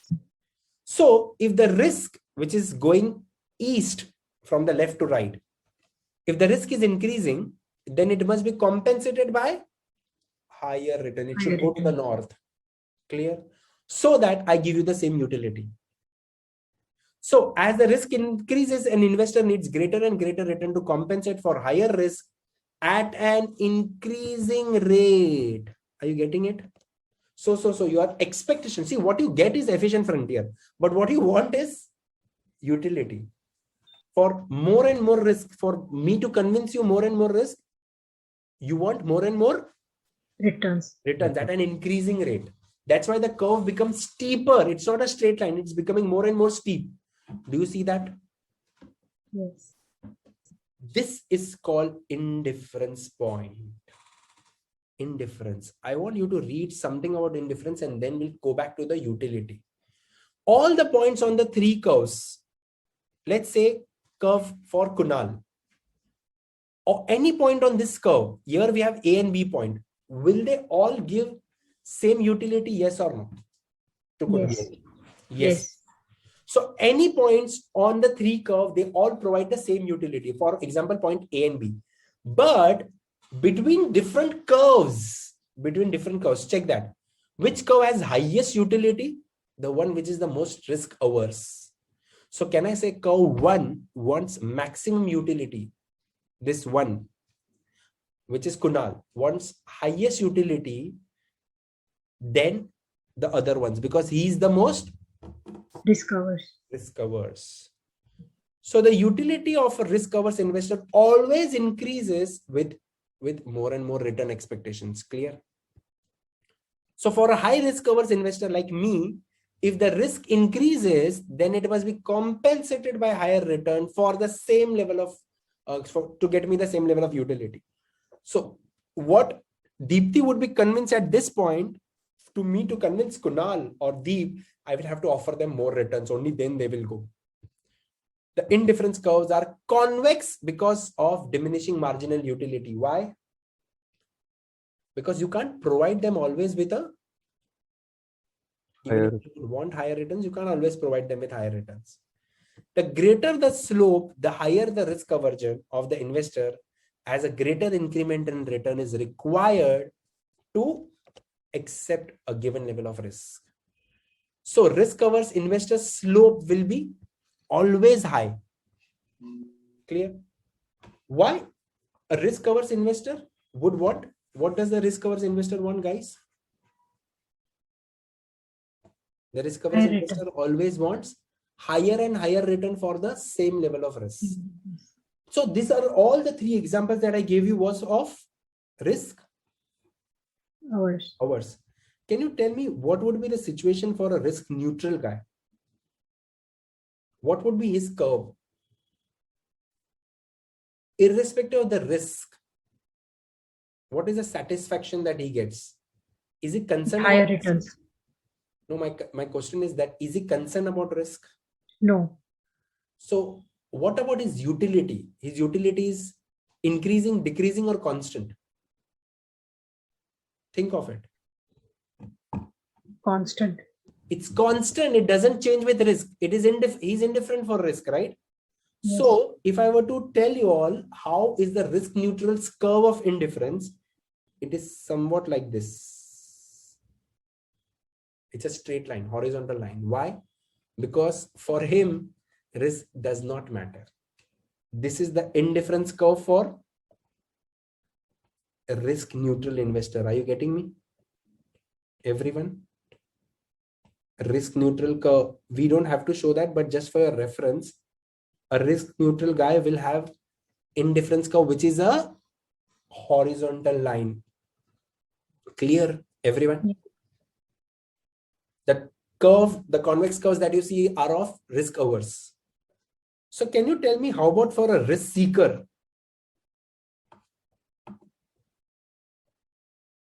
Risk seeker? Think of it. It's interesting. Do you want to try that? The risk gets more and more utility with higher risk. Higher risk. So instead of going on the convex, see this. The risk seeker gets more and more utility. It's a convex. This is what a risk lover or risk seeker gets. The more risk, the more utility he gets. So he's okay with even less returns. He wants more and more risk. Are you getting me? Everyone? Yes, no. So can I say risk averse guy has a positive slope or a negative slope? See this. The utility with more risk. They want more and more Returns. So check this out. For a risk covers, the slope is positive and higher. For risk neutral, it's horizontal, neutral, invariant. But for risk lover, it's a negative slope because they love risk. So they are okay with lower returns, but they want more and more risk. Is that clear, everyone? First of all, everyone clear with what is indifference curve? What does indifference curve show me? Risk and return. No. That's what is the problem here. Sorry, utility. It does not show me anything about, so it's based on risk and return, but the output that you see here is utility. It's not that the return is falling and the risk is increasing. No, at every level of risk, how much returns I want and how much satisfaction that gives me, that is utility. The utility that a risk neutral gets is constant, no change. A risk seeker gets more and more utility with more risk, but a risk averse is convex because for me to convince them to take extra risk, they want extra returns or else they don't want to go. Clear, everyone? So I've showed you two graphs. Can you tell me which one? Efficient frontier and indifference curve. Indifference. Right? You have to remember a lot of graphs because they will eventually sum up to something beautiful. All this is going to give you what? This graph is going to give you. Indifference curve gives you utility. Our focus is going to be on which type of investors? Risk averse. Risk averse. Clear? Now, how to calculate utility? Now, this is a question not in many books, okay? Before you all ask me that, sir, why is this question not in our book? Because this is not there in your book. So I have picked up this question from other sources like institute curriculum, which I rely too much on. So we have to find the utility function. The utility function will be given to you. It will be some equation that a user gets satisfied with. For example, one of the function here is, what is the utility function? ER is your expectation of returns minus half of A into variance. What is A here? What is A? Risk aversion. Risk aversion. So what will happen with higher risk aversion, lower risk aversion? Let me put that up in equation and show you. You have the expected return, you have the standard deviation, and you are given the utility equation. You have to find the utility. So there are two investors here. One has a risk aversion of 4 and another has a risk aversion of 2. 4 and 2. Who is more risk averse here? Who is more risk averse? The one with higher A, right? That is 4. Yes. So just check out. How do I find utility for investment number 1? Expected return is 12 minus half 0.5 into risk aversion, that is 4, into the standard deviation of 30. That gives me minus 48%. Am I correct? Minus 48? No. Sorry, I just need to change 12%. I forgot to do that. 30%, correct? It is minus 0.48. Am I correct? Or there is something wrong? It's the standard deviation square, right? Oh, sorry, my mistake. Standard deviation square, variance it is.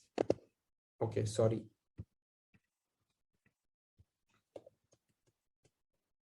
Yeah.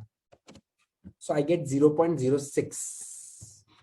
Now, if I check the same with the one who is slightly less risk averse, the only thing I'm going to change is the risk aversion part and just see what happens here. So here the answer is 0.03. What does it mean?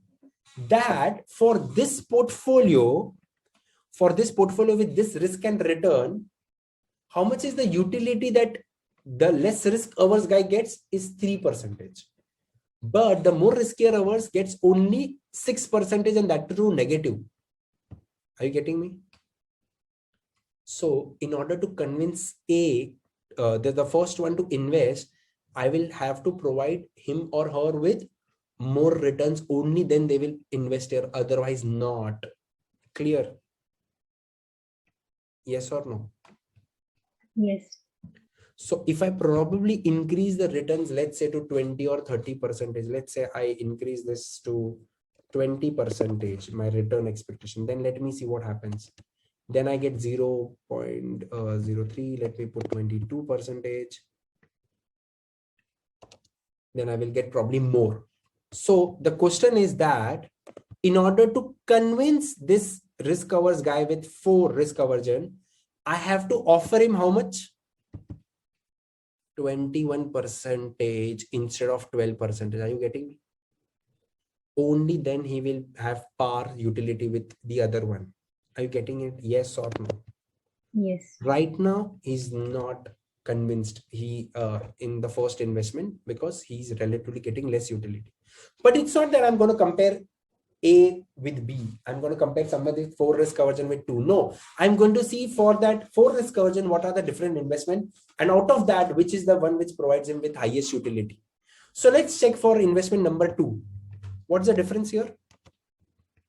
Between 2, 3 and 4, the differences of, let's say, returns here are 15 and the risk here is 35. Here it's 40. And I'll just do this changes here quickly so that this is 21 and this is 24. And now I will solve everything.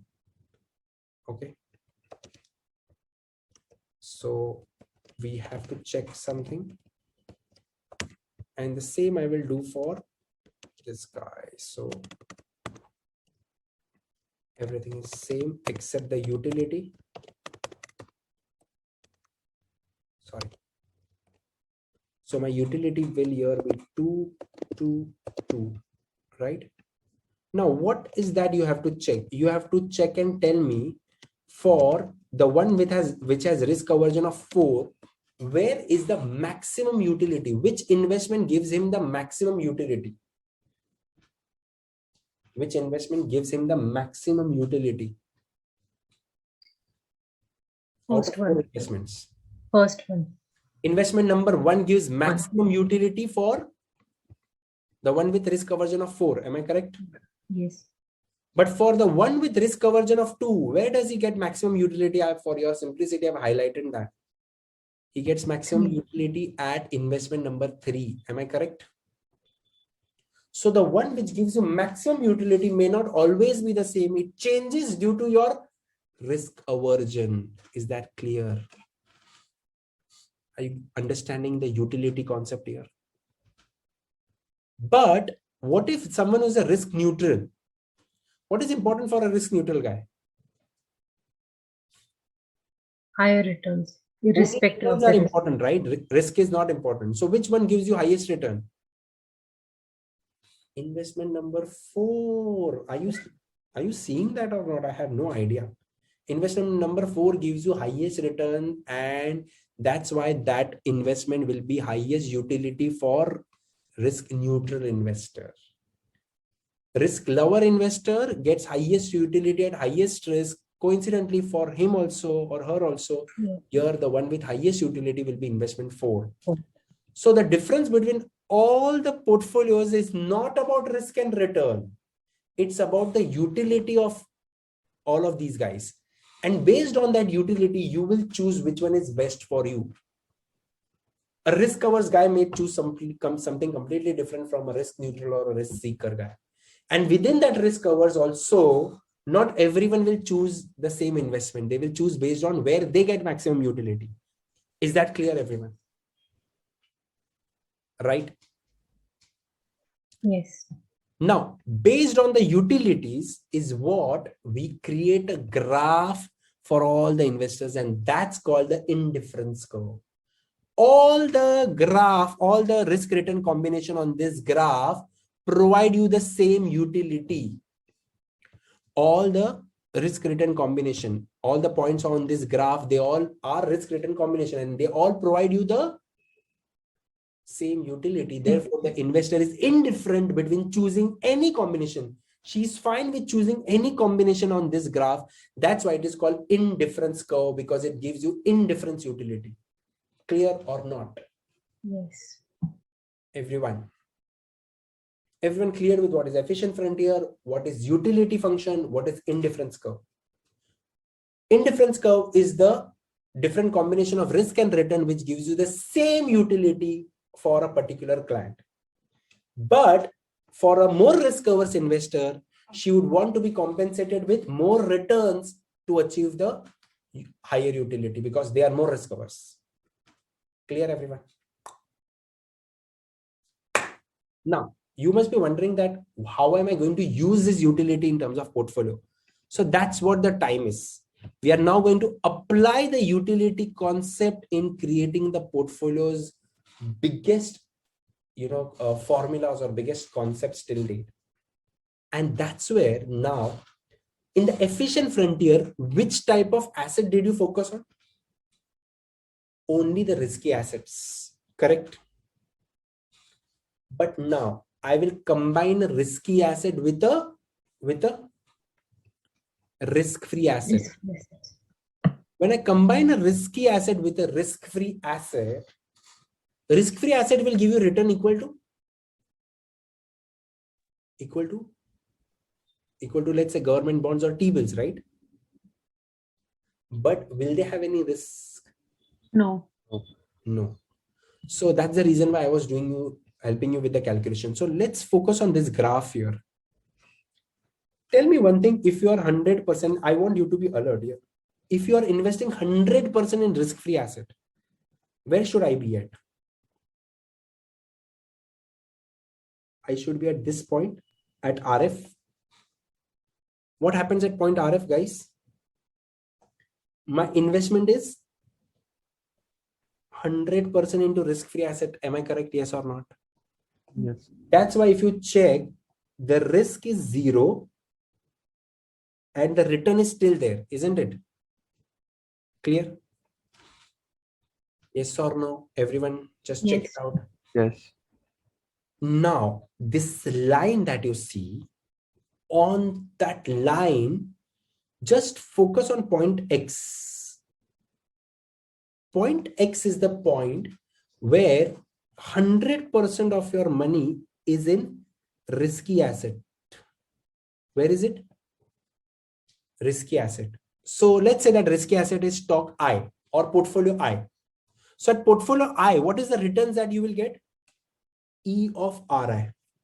And your risk will be equal to the standard deviation of I. Am I correct? Yes or no? Yes. So this I is nothing but for you that I is risky asset portfolio. Am I clear? That I is risky asset portfolio, everyone. Right? Now, if I'm 100% invested in risky asset, then my returns will be equal to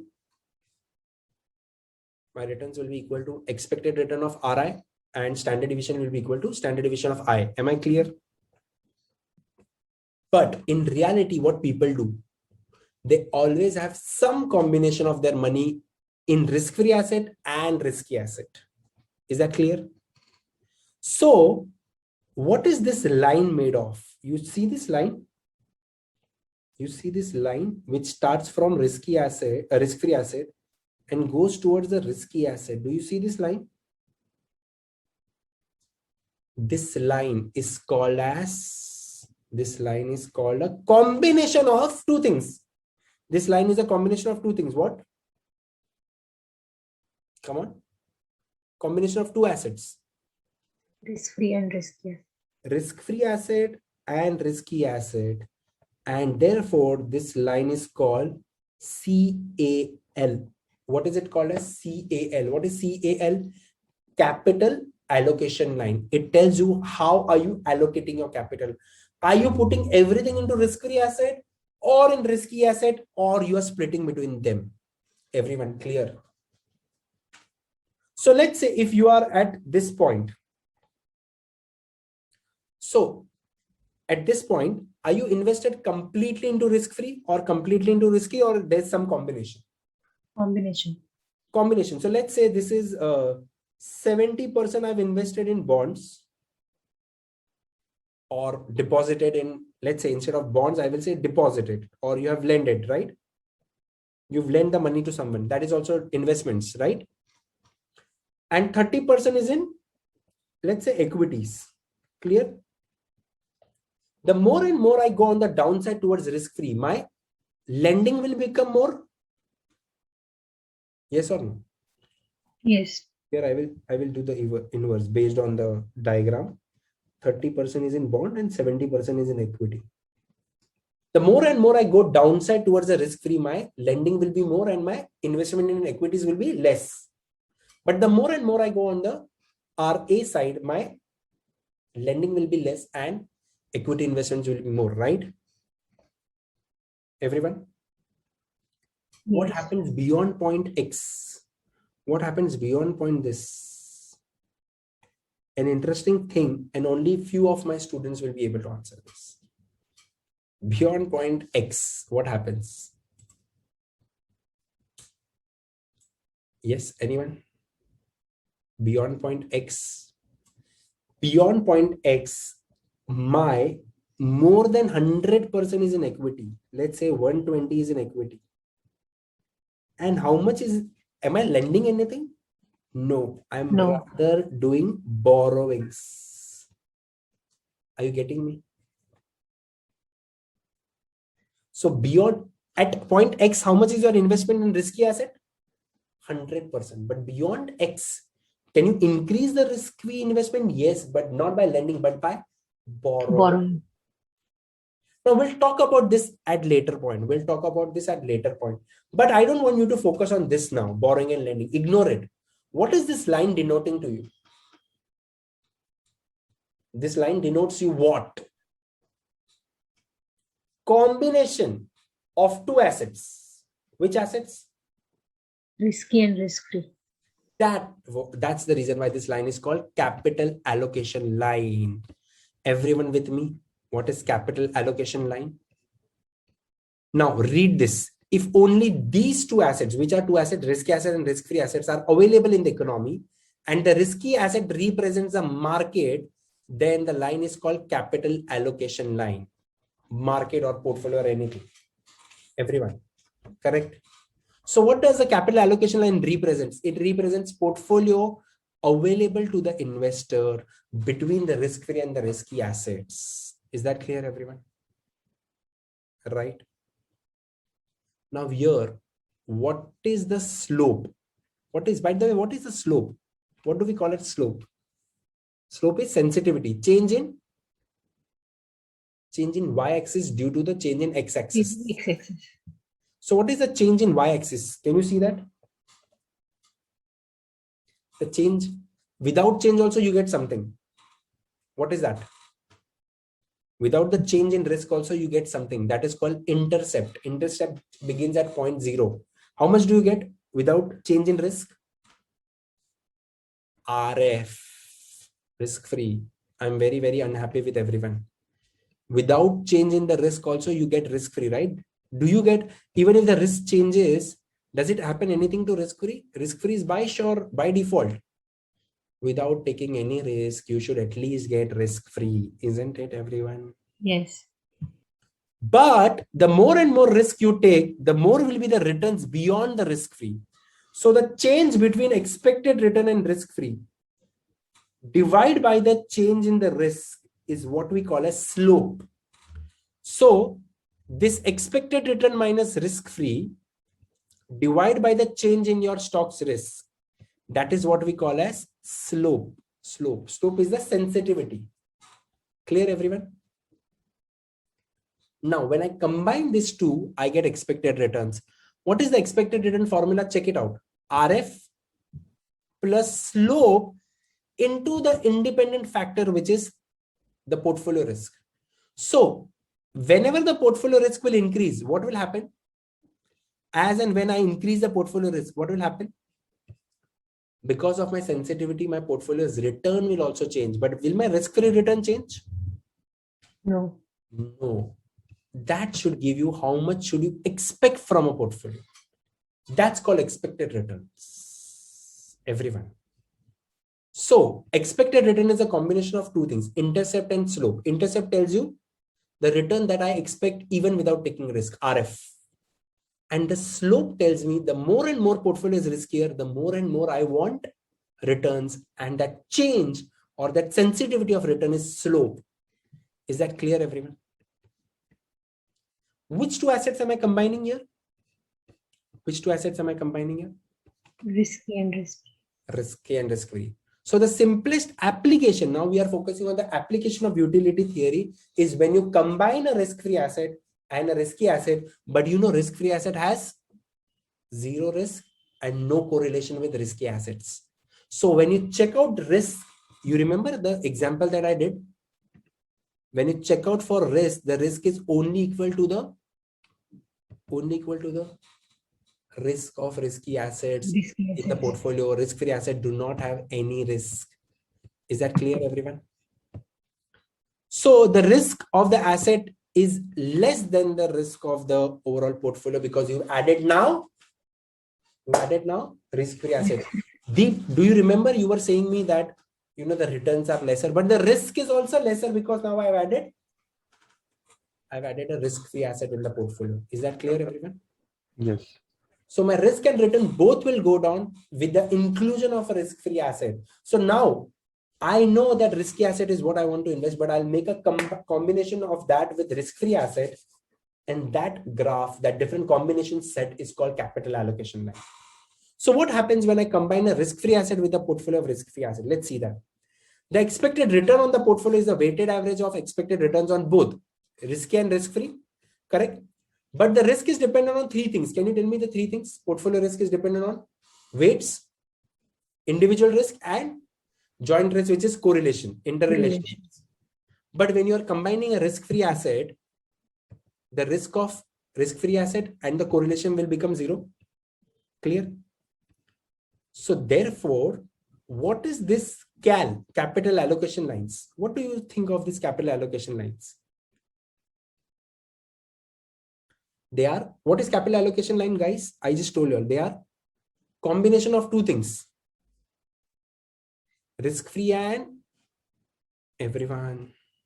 Risky assets. Now, which risky asset is giving you highest return? A, B, or C? A, B, or C? Which one is giving you highest return possible? C. Of course, the capital allocation line C has the highest return for the same level of risk, isn't it? Don't see point A, B, and C. See capital allocation line A, B, and C. Let's say at this point, any point here, let's say at this point. Okay. If you have to choose between risk-free and risky combinations, if you have to choose between risk-free and risky combinations, which combination is giving you perhaps the highest returns? If let's say I put it here, A gives me the return somewhere here, but I have a better point on B, so why should I not make that combination, right? And I have a much better point at cal C, so why not that? So the best capital allocation line is the one which gives you highest risky assets return. So which one will I choose out of the three? C, capital allocation line C is what I will choose, right? And that allocation line will be a combination of risky asset and risk-free asset. Risky asset and risk-free asset. Clear? Now, what is indifference curve? What is indifference curve? It tells us the utility.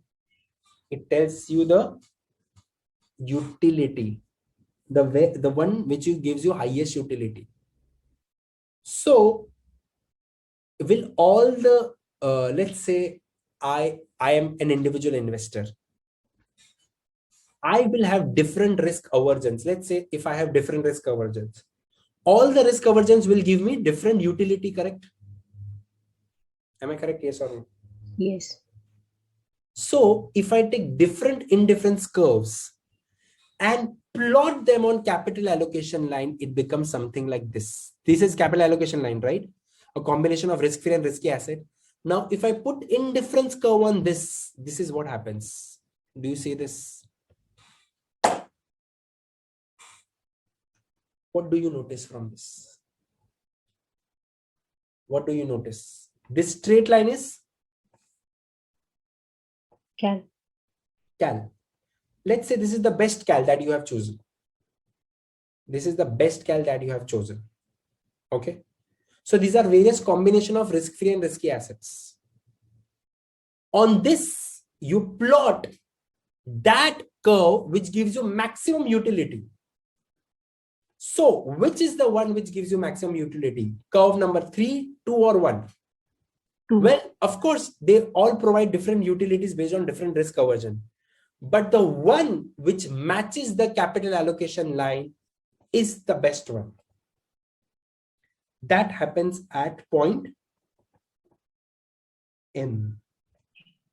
So now if I create a portfolio at point M, what happens?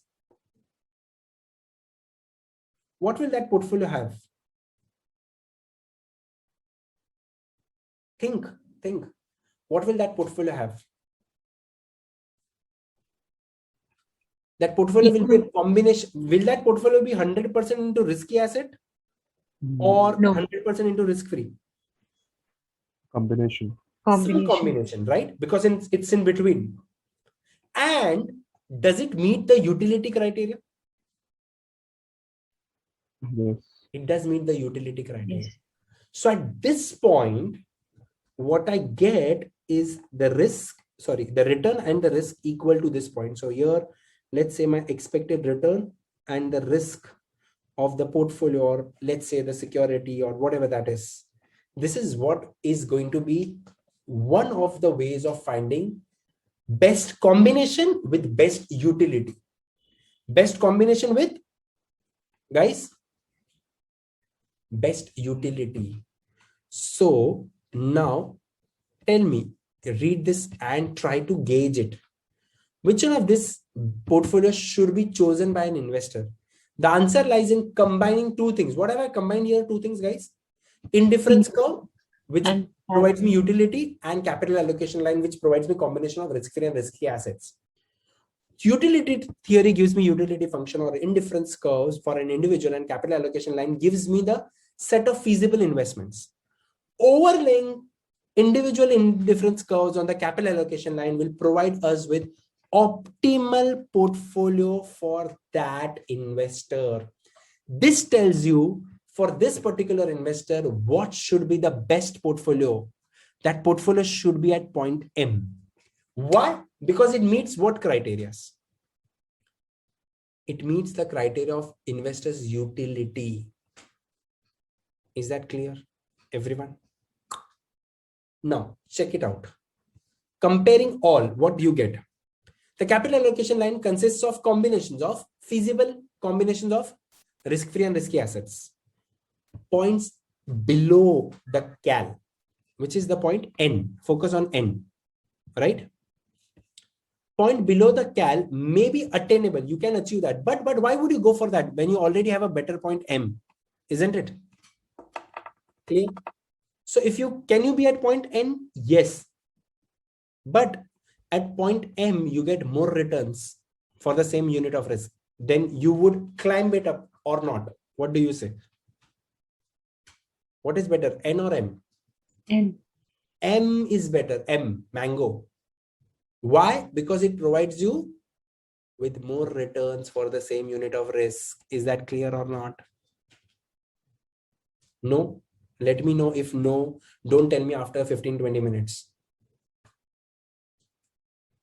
I repeat, if you check out point N, it will provide you how much returns? This.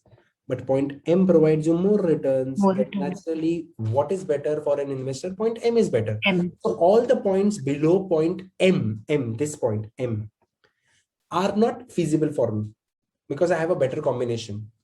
Clear? But check out for points beyond M. Let's say point L. This point L is not achievable. Even though, why? Because there is no combination which is forming at that point L. Are you getting it? There is no combination which is forming at point L. Yes or no, everyone? Yes. So points above the capital allocation line are desirable but not achievable with the available assets. So which is the optimum point? The one which is tangent, that indifference curve is tangent to the capital allocation line. This point M is your best choice of portfolio. Clear? Because it matches your indifference curve, this one, and it sits on the point of your capital allocation line. Is that clear? This point is called, this portfolio is called what? It's called optimal portfolio. This is what you have been studying all this theory for. All this theory you are studying is for to find the best combination of portfolio. That optimal portfolio is at this point. Yes or no, everyone? Clear? Yeah. Now, what is missing here? I should add one more thing, isn't it? You've learned that. Now, what does this tell you? The best weights for risky and risk-free assets, right? The best weights. But in the risky assets, which stock should I have? In the risky assets. The efficient. Yes. The ones which are most efficient. So just check it out here. I will show you that in a much better way. But here your risky asset is at point. Point. Check it out. It's at point where? Your investment in risky asset is at point. Come on, I'm repeating, I'm yelling. It takes more effort. At point A, right? And at point A, it just tells you that how much you should put your money in risky asset. But which stock you should put, for that you'll have to have efficient frontier. See, something like this. Are you getting me? I'll make it better. It should be something like this. Just bear me with that graph. I'll show you a better graph. What is this efficient frontier? Efficient frontier will give you those securities or those combinations of risky asset, which is the best. And that point is global MVP. Global MVP is a point at which minimum risk. Lowest risk. Now that will become the part of my risky asset.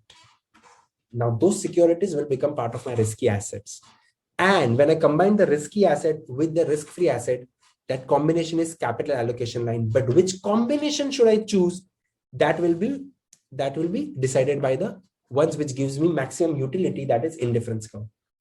Clear? So three things I've combined here. Can you tell me three things? Indifference curve. Which is based on investors' utility. Utility.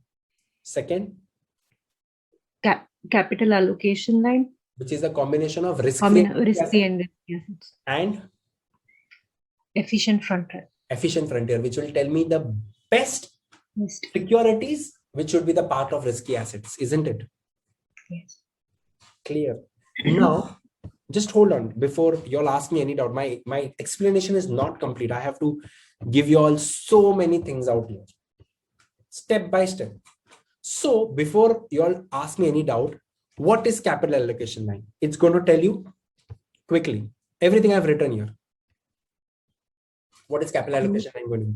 Combination of risky and risky assets. So between Cal A and Cal P, which one will you choose? Come on. Which one will you choose between Cal A and Cal P on your screen? Cal P. Cal P, because it provides you better choice. It provides you higher return. Correct?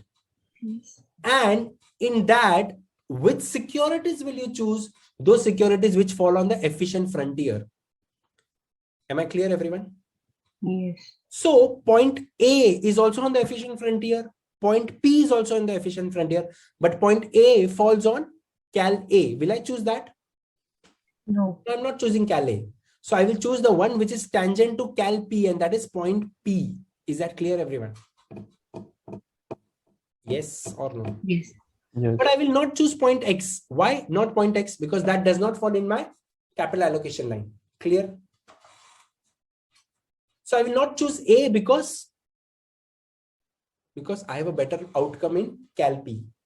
I will not choose X because that does not meet my capital allocation line. But the one, the portfolio which meets my capital allocation line, that is point P. P. So guys, I want one of you all to quickly read this. I've combined two things here. Capital allocation line with the combination of risky assets, risky portfolio that I get from efficient frontier. The only thing missing here is utility. I have not included utility. Step by step, we'll go to that. So let's read that. First point. Yes. All portfolios on the efficient frontier are candidates for being combined with the risk-free asset. So I can combine them with a risk-free asset, right? So I can create capital allocation line. So I have two, Cal A and Cal P, which reveals that Cal P is better than Cal A because it has higher returns for every point of risk. Clear? In other words, I can say portfolios on Cal P dominate the portfolio on Cal A. Correct? So which is the best combination for me? Cal P. That's the best combination of risk-free and risky assets, right? So Cal P is the optimal capital allocation. Out of many capital allocation, which one will I choose? Cal P. And portfolio P is the optimum risky portfolio. Everyone with me? Why? Why? Read that last point. Yes. With the addition of risk-free asset, we are able to narrow our selection of risky portfolios to a single optimal risky portfolio P. P, which is tangent to the capital allocation line, the best capital allocation line. So point P is on the efficient frontier. And when that is tangent to the capital allocation line, it gives you the best combination. And in that best combination, which should be the best security. So portfolio P is the portfolio of risky assets. I'll repeat, portfolio P is the portfolio of risky assets. Risky assets. And in that risky asset, which security should I have? Well, that is based on the efficient frontier. How did I get efficient frontier? From risk, return, and covariance correlation. This is the security which will become part of my risky portfolio. Is that clear, everyone? Yes. Now, that point P represents optimum which portfolio? Optimum risky portfolio. When I combine that with risk-free, I will get optimum portfolio, which is a combination of risk-free and optimum risky portfolio. But what combination should I have? Well, for that, I will have to plot. I will have to see which combination gives the maximum utility. Therefore, I'll have to plot the indifference curve. Why? Because investor always chooses two fund separation theorem. What is two fund separation theorem? They always have two portfolios in their securities, risk-free asset and risky asset. Clear? So how much risk-free you should have, that depends on what is your investment requirement. So if you are conservative, if you are very conservative, will you invest everything in risky asset? No. No. So your portfolio will be somewhere between RF and point P, can I say? Right? RF and point P. Point P is 100% risky. RF is 100% risk-free. So your point will be somewhere between both. Am I correct? Yes. But if you're wanting to take more and more risk, you can go beyond point P. Beyond point P, what will happen? You are actually borrowing 100%, more than 100%, right? Clear? So the two fund separation theorem allows us to divide an investor's investment problem with two steps: investing decision, whether he wants to borrow or lend, so first of all, investment decision, how much he wants to invest in stocks, and how he wants to invest. Does he want to lend or borrow? If he's willing to borrow, then the optimum risky portfolio will be beyond point P, because that's where they are adding more risk. Clear? So beyond point P, your investment in risky asset is more than 100%, and that is due to borrowings. Clear, everyone? So where you are investing and how have you invested? Have you invested by your own money or by borrowing? That is investing and financing decisions. Clear, everyone? So now what happens? What does the CAL do? The capital allocation line. This is the out of many capital allocation line, the one which is the best is called optimal CAL. So now I am not taking various CALs. I have chosen the one which is the best, optimal CAL. And on that optimal cal, I've plotted the efficient frontier. What do you notice from this? Check it out. Well, diagram does the job most of the time. What do you notice here?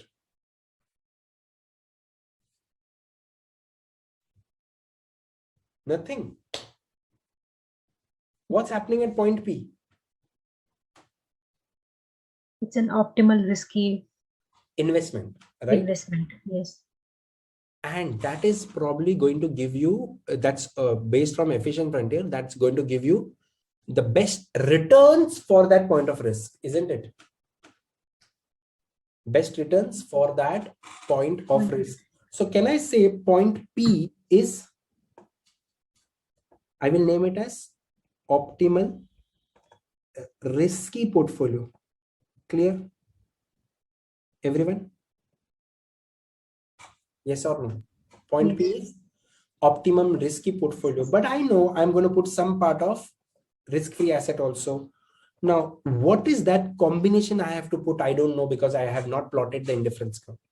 So quickly read this. All the optimal investors' portfolio must be on this line, considering each individual investor's risk preference and indifference curves.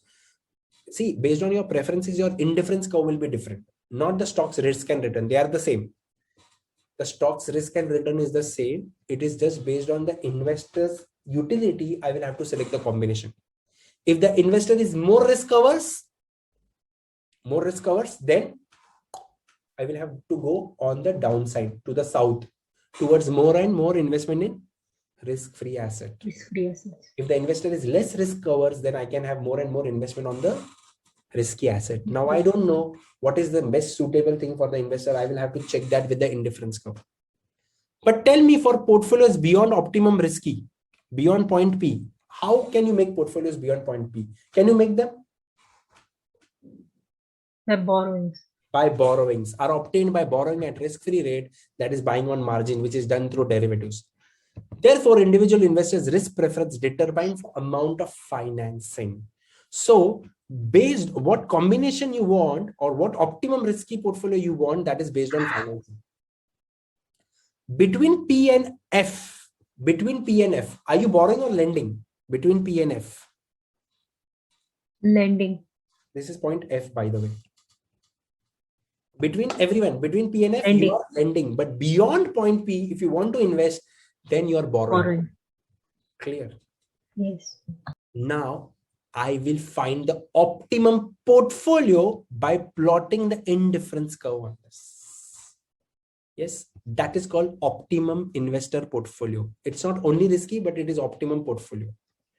So the optimum portfolio for investor with portfolio with point C, here point C. Why point C? See this. The diagram will speak for it.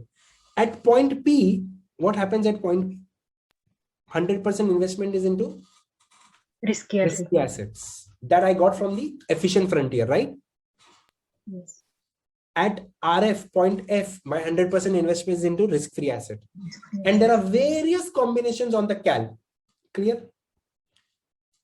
But the one which provides maximum utility is the one which matches the investor's indifference curve.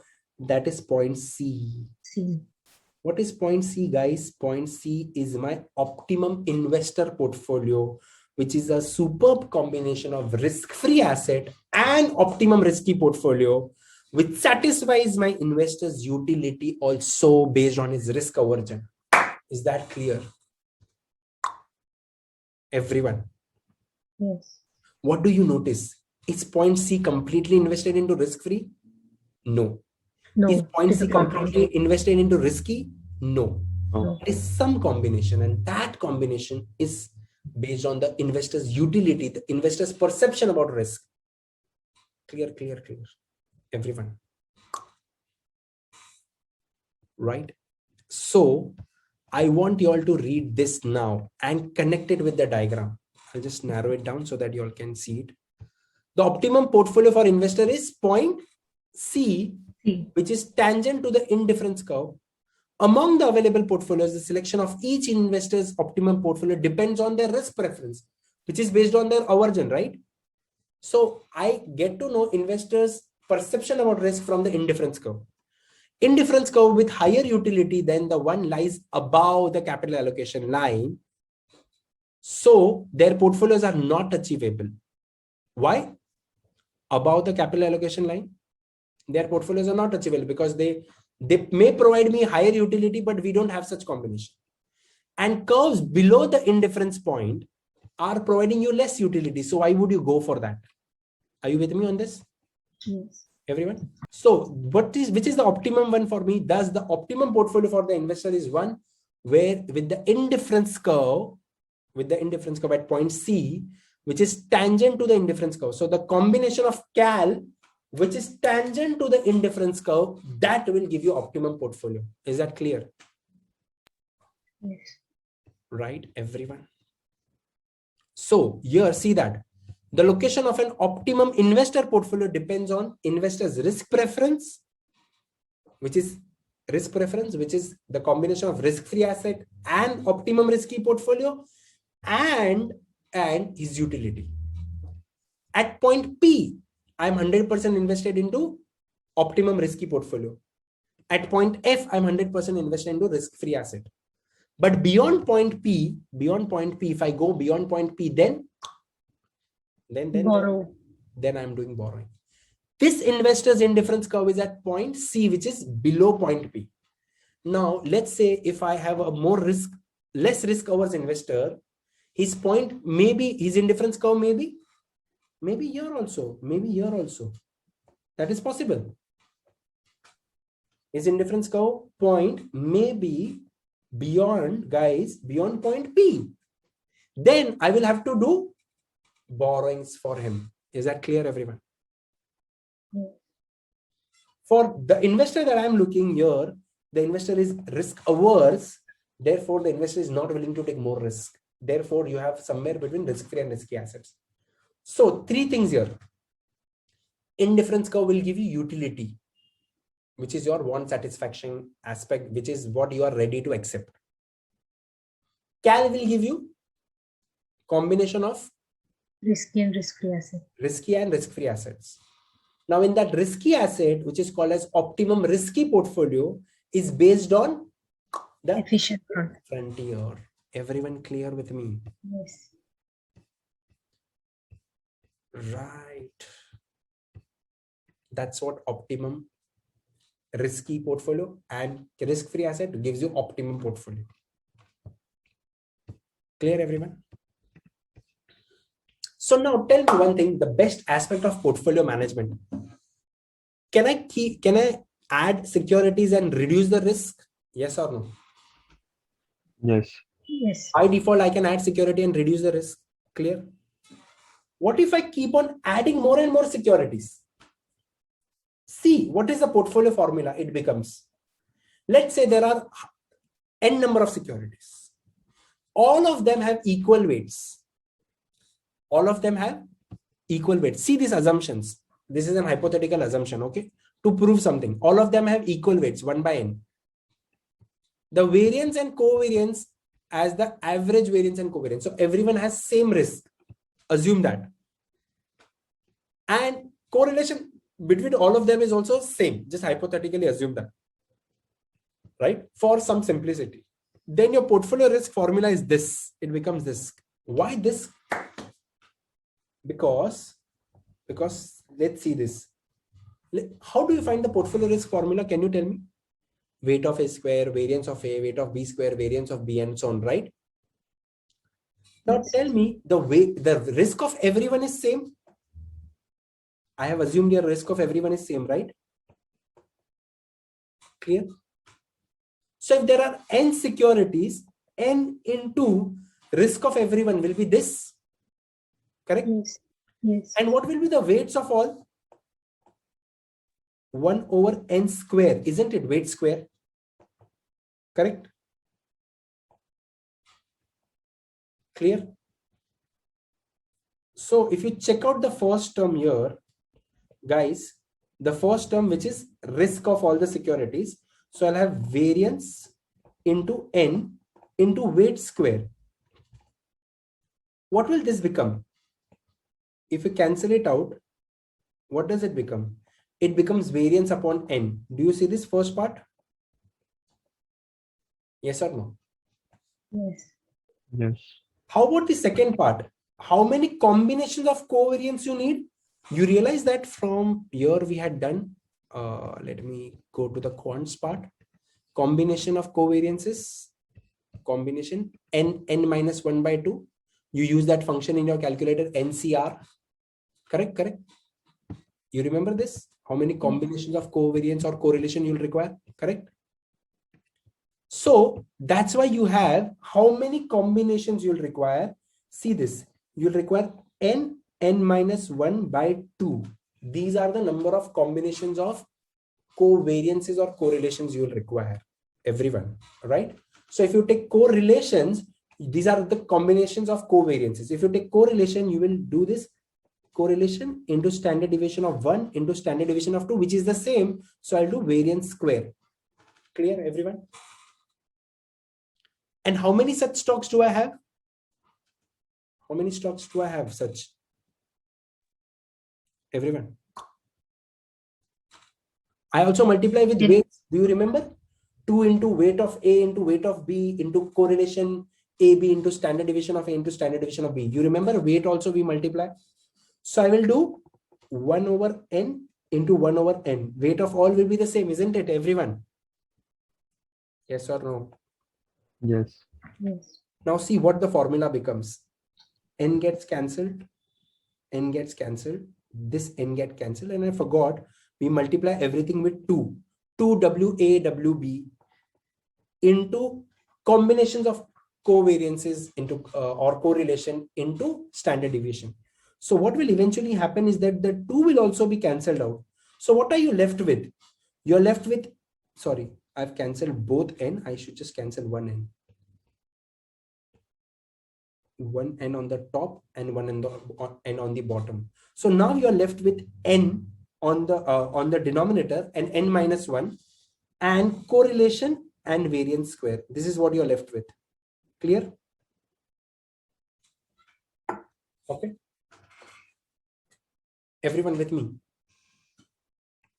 Now, what if I take 1000 stocks? What will happen to the first term? If I take 1000 stocks and if I keep on increasing the number of stocks, let's say the variance is 10. And if I add that with 10 stocks, only 10 stocks, the answer will be 1, right? But if I keep on increasing the stocks, what will happen? Tell me. Decrease. Yes. The value will become almost negligible, right? If I have 10,000 stocks, the value will be somewhere 0.00 something like this, right? Yes. So the more and more stocks I add, the first part will become, if I add infinite stocks, the first part will become almost 0. Clear? What is the correlation between assets which are not related? 0. 0. And even if they are related, right? The correlation, see the correlation.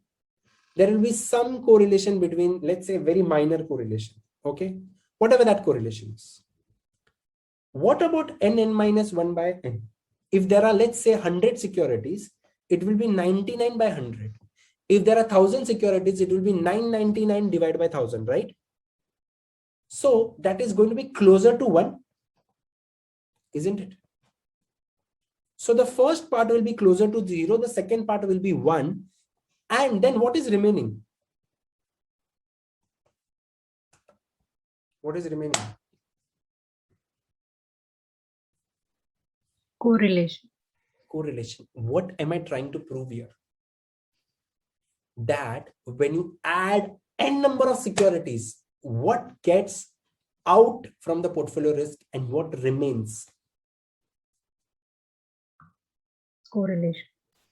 Individual risk becomes negligible.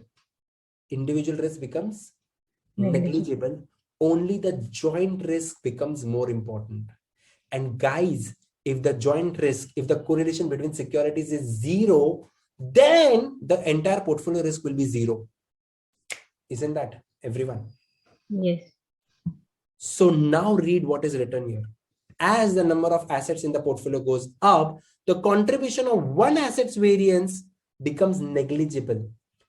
Therefore, it is reasonable to say that portfolio with large number of assets, covariance among the assets for almost all of the covariance accounts for most of the risk. So what is most important in a big portfolio? Individual risk or covariance? Covariance. Covariance, individual risk becomes negligible. Therefore, as n becomes larger, the first term on the right side with the denominator of n becomes negligible. So it almost becomes 0. And on the second term, as with more and more assets, the covariance correlation among the asset accounts for almost all the portfolio risk. And therefore, as n increases, the second term becomes the main factor of the portfolio risk. And if the assets are unrelated, the portfolio risk can be close to 0. So now, guys, let me take you all to the risk return part here. What we understood is that the individual risk of 10 and 16 did not make any sense. Why? The correlation makes a bigger sense when you create a portfolio. Are you getting me, everyone? Clear? Yes. Now, can you tell me which are those instruments where you have maximum securities? More and more securities. Remember that? ETFs or index funds. There are 30, 40, 50 securities, right? Am I correct, everyone? Yes. So Yes. here you have so many securities. Are they related, all of them? No. So much diverse, isn't it? So think of this, an ETF or an index fund is a situation where individual risk does not matter. What matters is the correlation.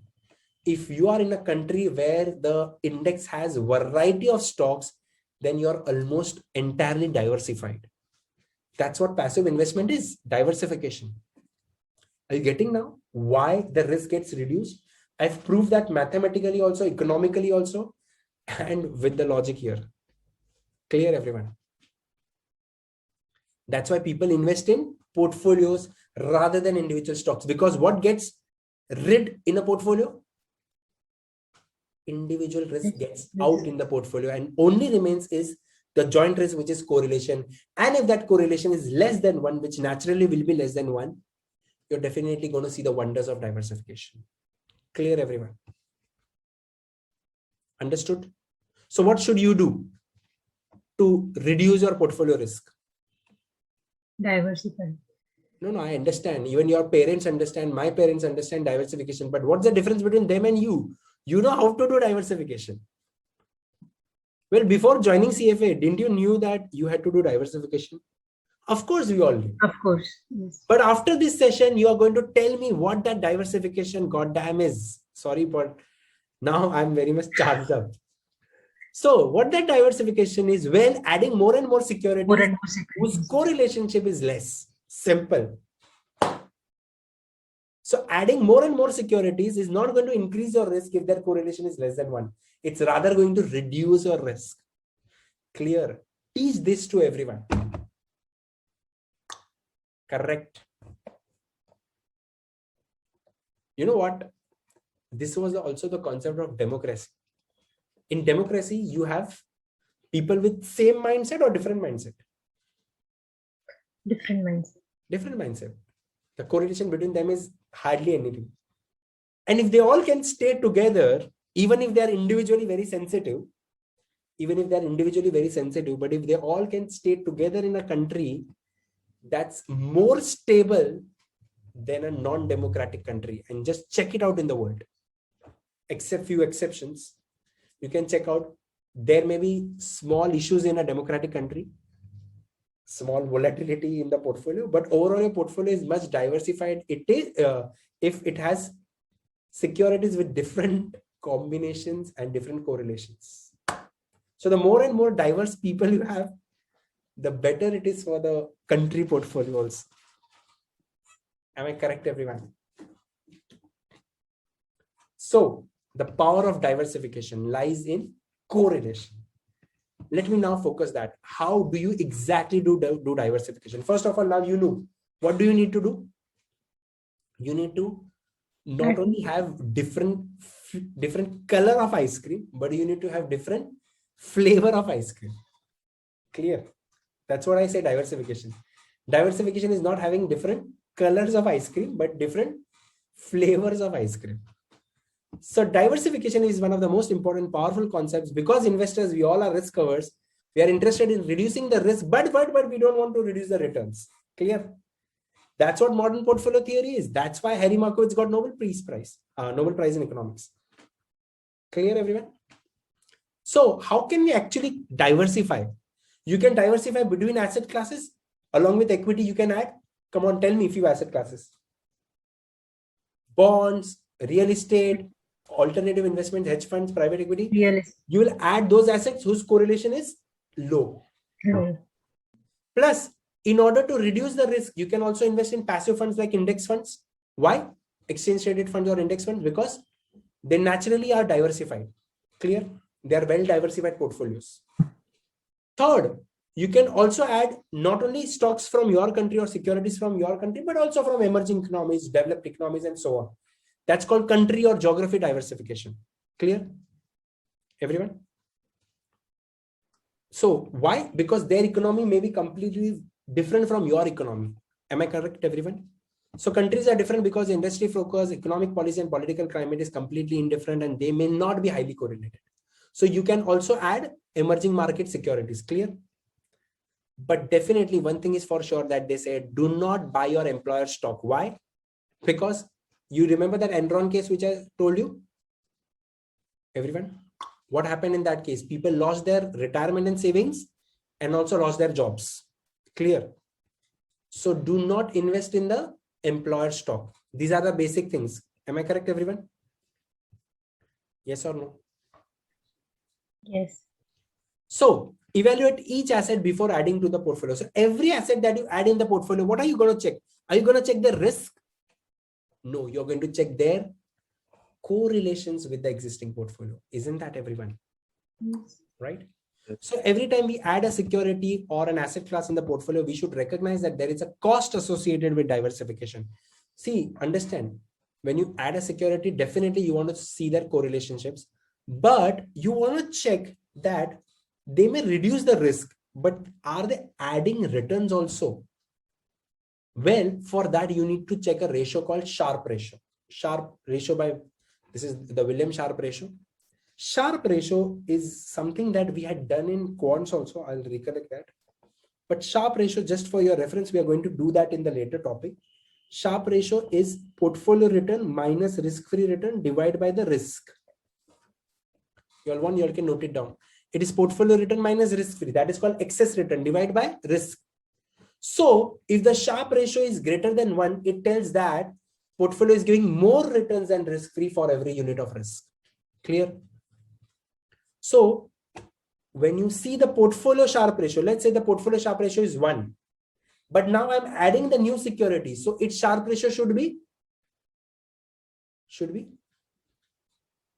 greater than 1, less than 1, or equal to 1?